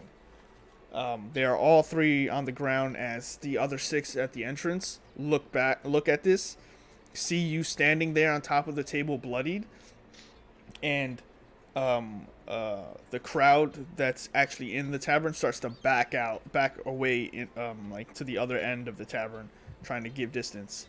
The other red ruffians look at you and go, "Fuck it, mess his face up too."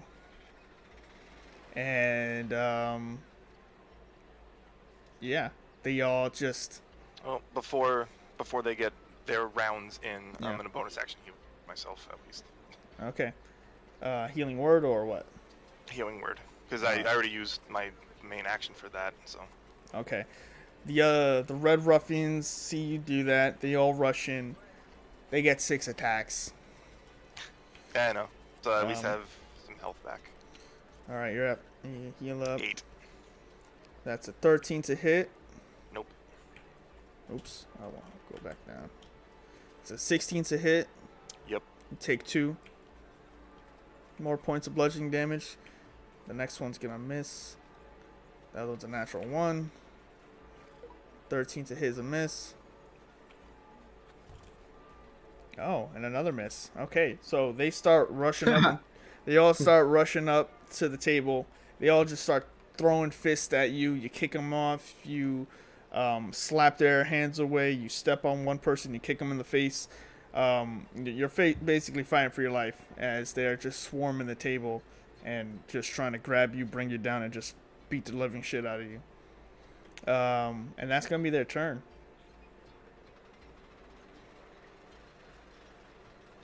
Is it mine again? Yeah. All right. Is there a way I can shatter the 6 of them and me, And you? and not me? No. So, what do I have? There's only one entrance to the bar, which they were at, Mm-hmm. and then that one door that leads to the back way, right? How many people are in my way to that front door? 6 people. But like specifically, Yeah. like, or can I vault over one dude and get out? Not really.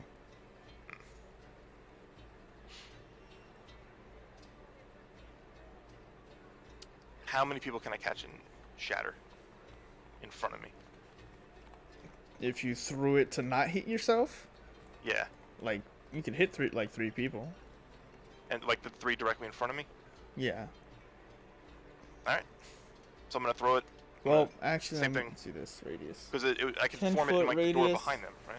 Actually, 10-foot radius would be 2 because they would only be able to occupy that space. Am I supposed to be looking at a map, by the way? Or- No. Okay. Theater of the mind.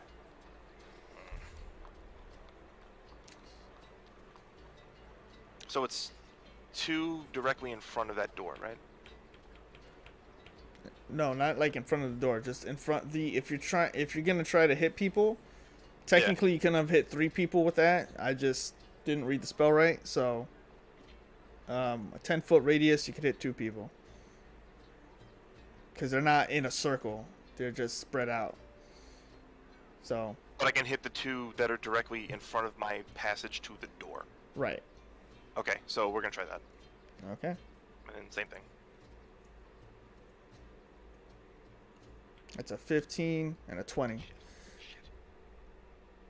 So they take So half they take damage. half, yeah. Yeah. So they still, however, go as you throw it out. Someone tries to grab your hand and the ball drops, but it drops still in where you're trying to throw it, and it shatters behind them, slamming into the back of their heads, and they go down to the ground instantly.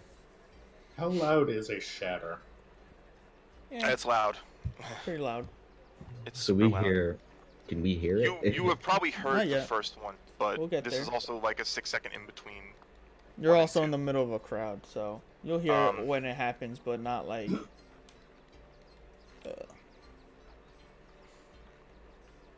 Okay, so But we're hearing I'm gonna use. there's a possible thump. You'll hear something soon. Yeah. So anything else? Okay. So then same thing, healing word myself Okay. for a bonus action, and then can I use movement to get over the 2 I knocked down? Yeah. You're still I'm gonna make a you dash take. for the door. You're gonna take attacks of opportunity. I gotta do it, so go Oh. for it. I'm at 11 anyway. Are you dashing or? You can't I dash. can't dash because I used it already. That's a No. 19 to hit for 2 points Yep. of bludgeoning. That's a 16. Yep. That's another 2. That's a 20 for another Yep. 2. Mm. And that's a 16. Yep. So you take 2, 4, 6, 8 points of bludgeoning damage as they start grabbing you and wailing on you. How many hit points are you at now? 3. Okay. Do I at least make it out the door? You'd make it just to the door, with that. But that would be your turn. Yeah, that's it. Yeah. Because you jump down, you run over the bodies, you get hit, Scream. and they catch up to you. 2 of them try to grab you. I need you to make an acrobatics check against their athletics. And okay, so those 2 you get through, and the other they try to grab you, and you don't go down. I mean, you don't get grabbed, but the other 2 are just gonna say, "Just end it," and he brings out his sword, and he's gonna smack you in the back of the head with it. That's a 70 to hit. That's gonna knock you out regardless, though. That's 5 points of damage. Yep. So that knocks you out. You get to the door, and you see the crowd of people who are now turning to face you, like because of the shattering. You run out bloodied. You run out like breathing heavily, blood coming out your mouth. You get to see the light of day, and then a back of the handle right to the back of your head, and you go down instantly cold. And he goes, "That wasn't so fucking hard, was it?"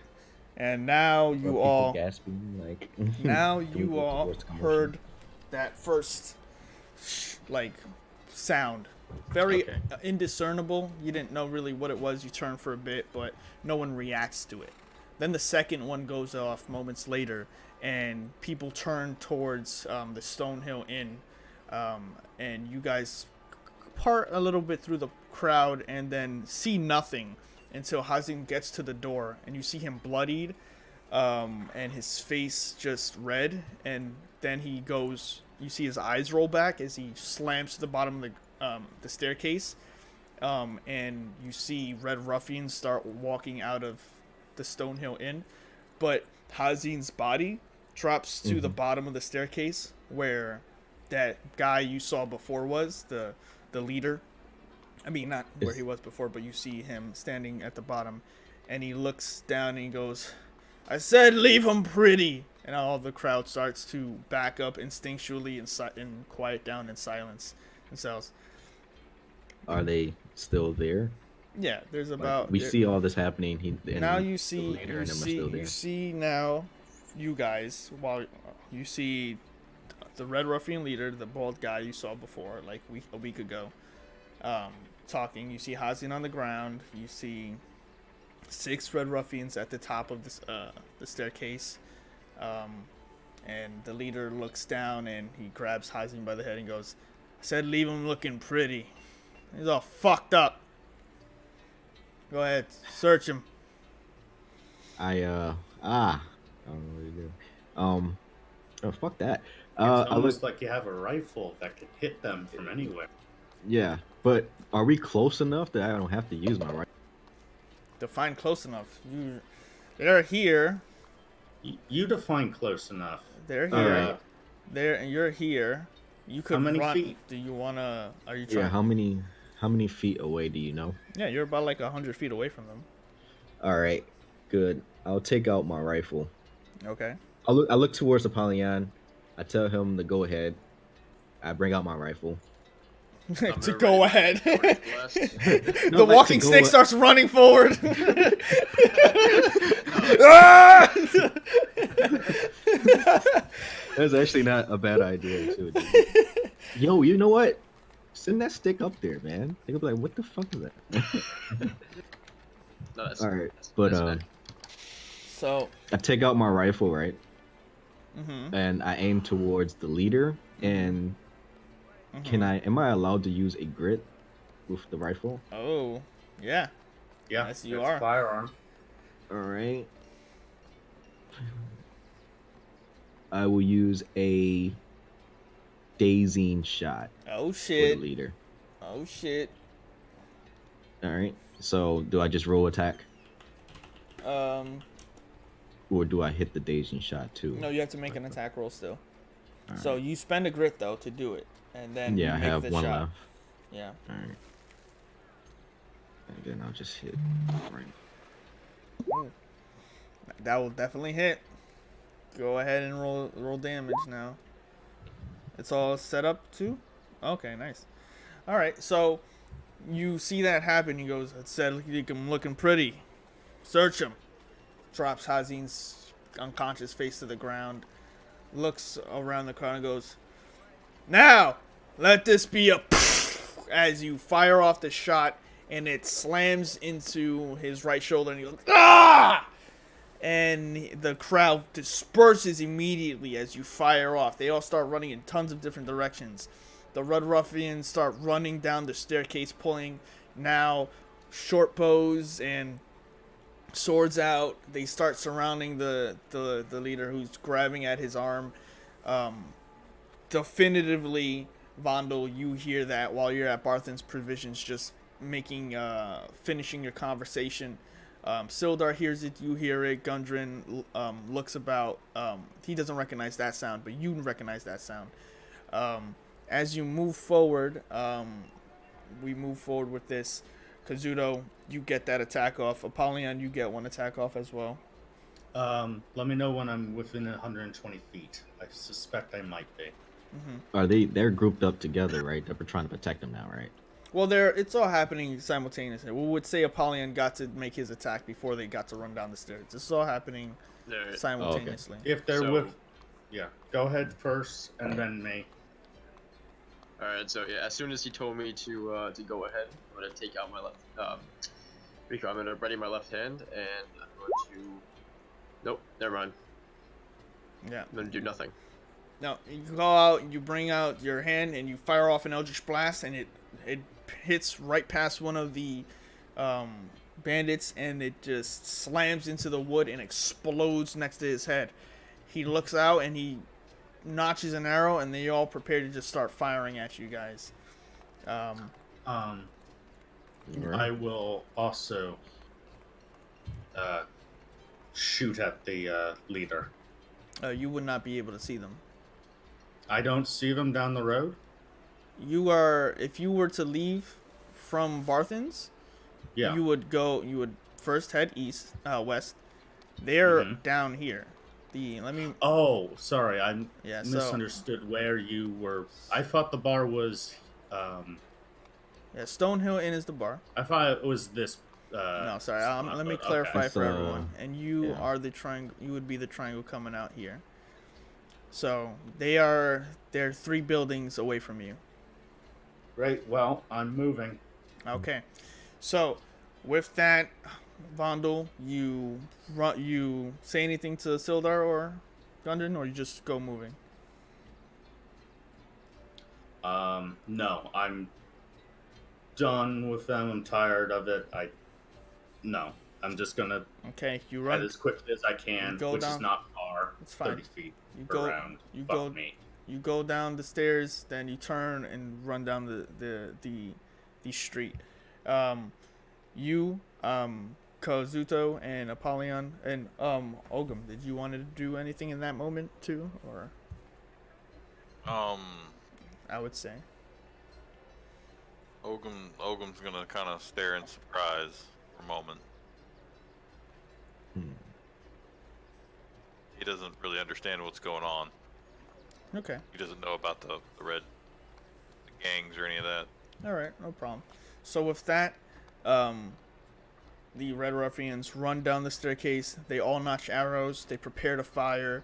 The bandit leader holds his shoulder, and he goes, "Fuck it!" and unsheathes his blade. And that's where we're gonna end it for today. Oh, shit. So, thanks for watching. Thanks for joining the stream.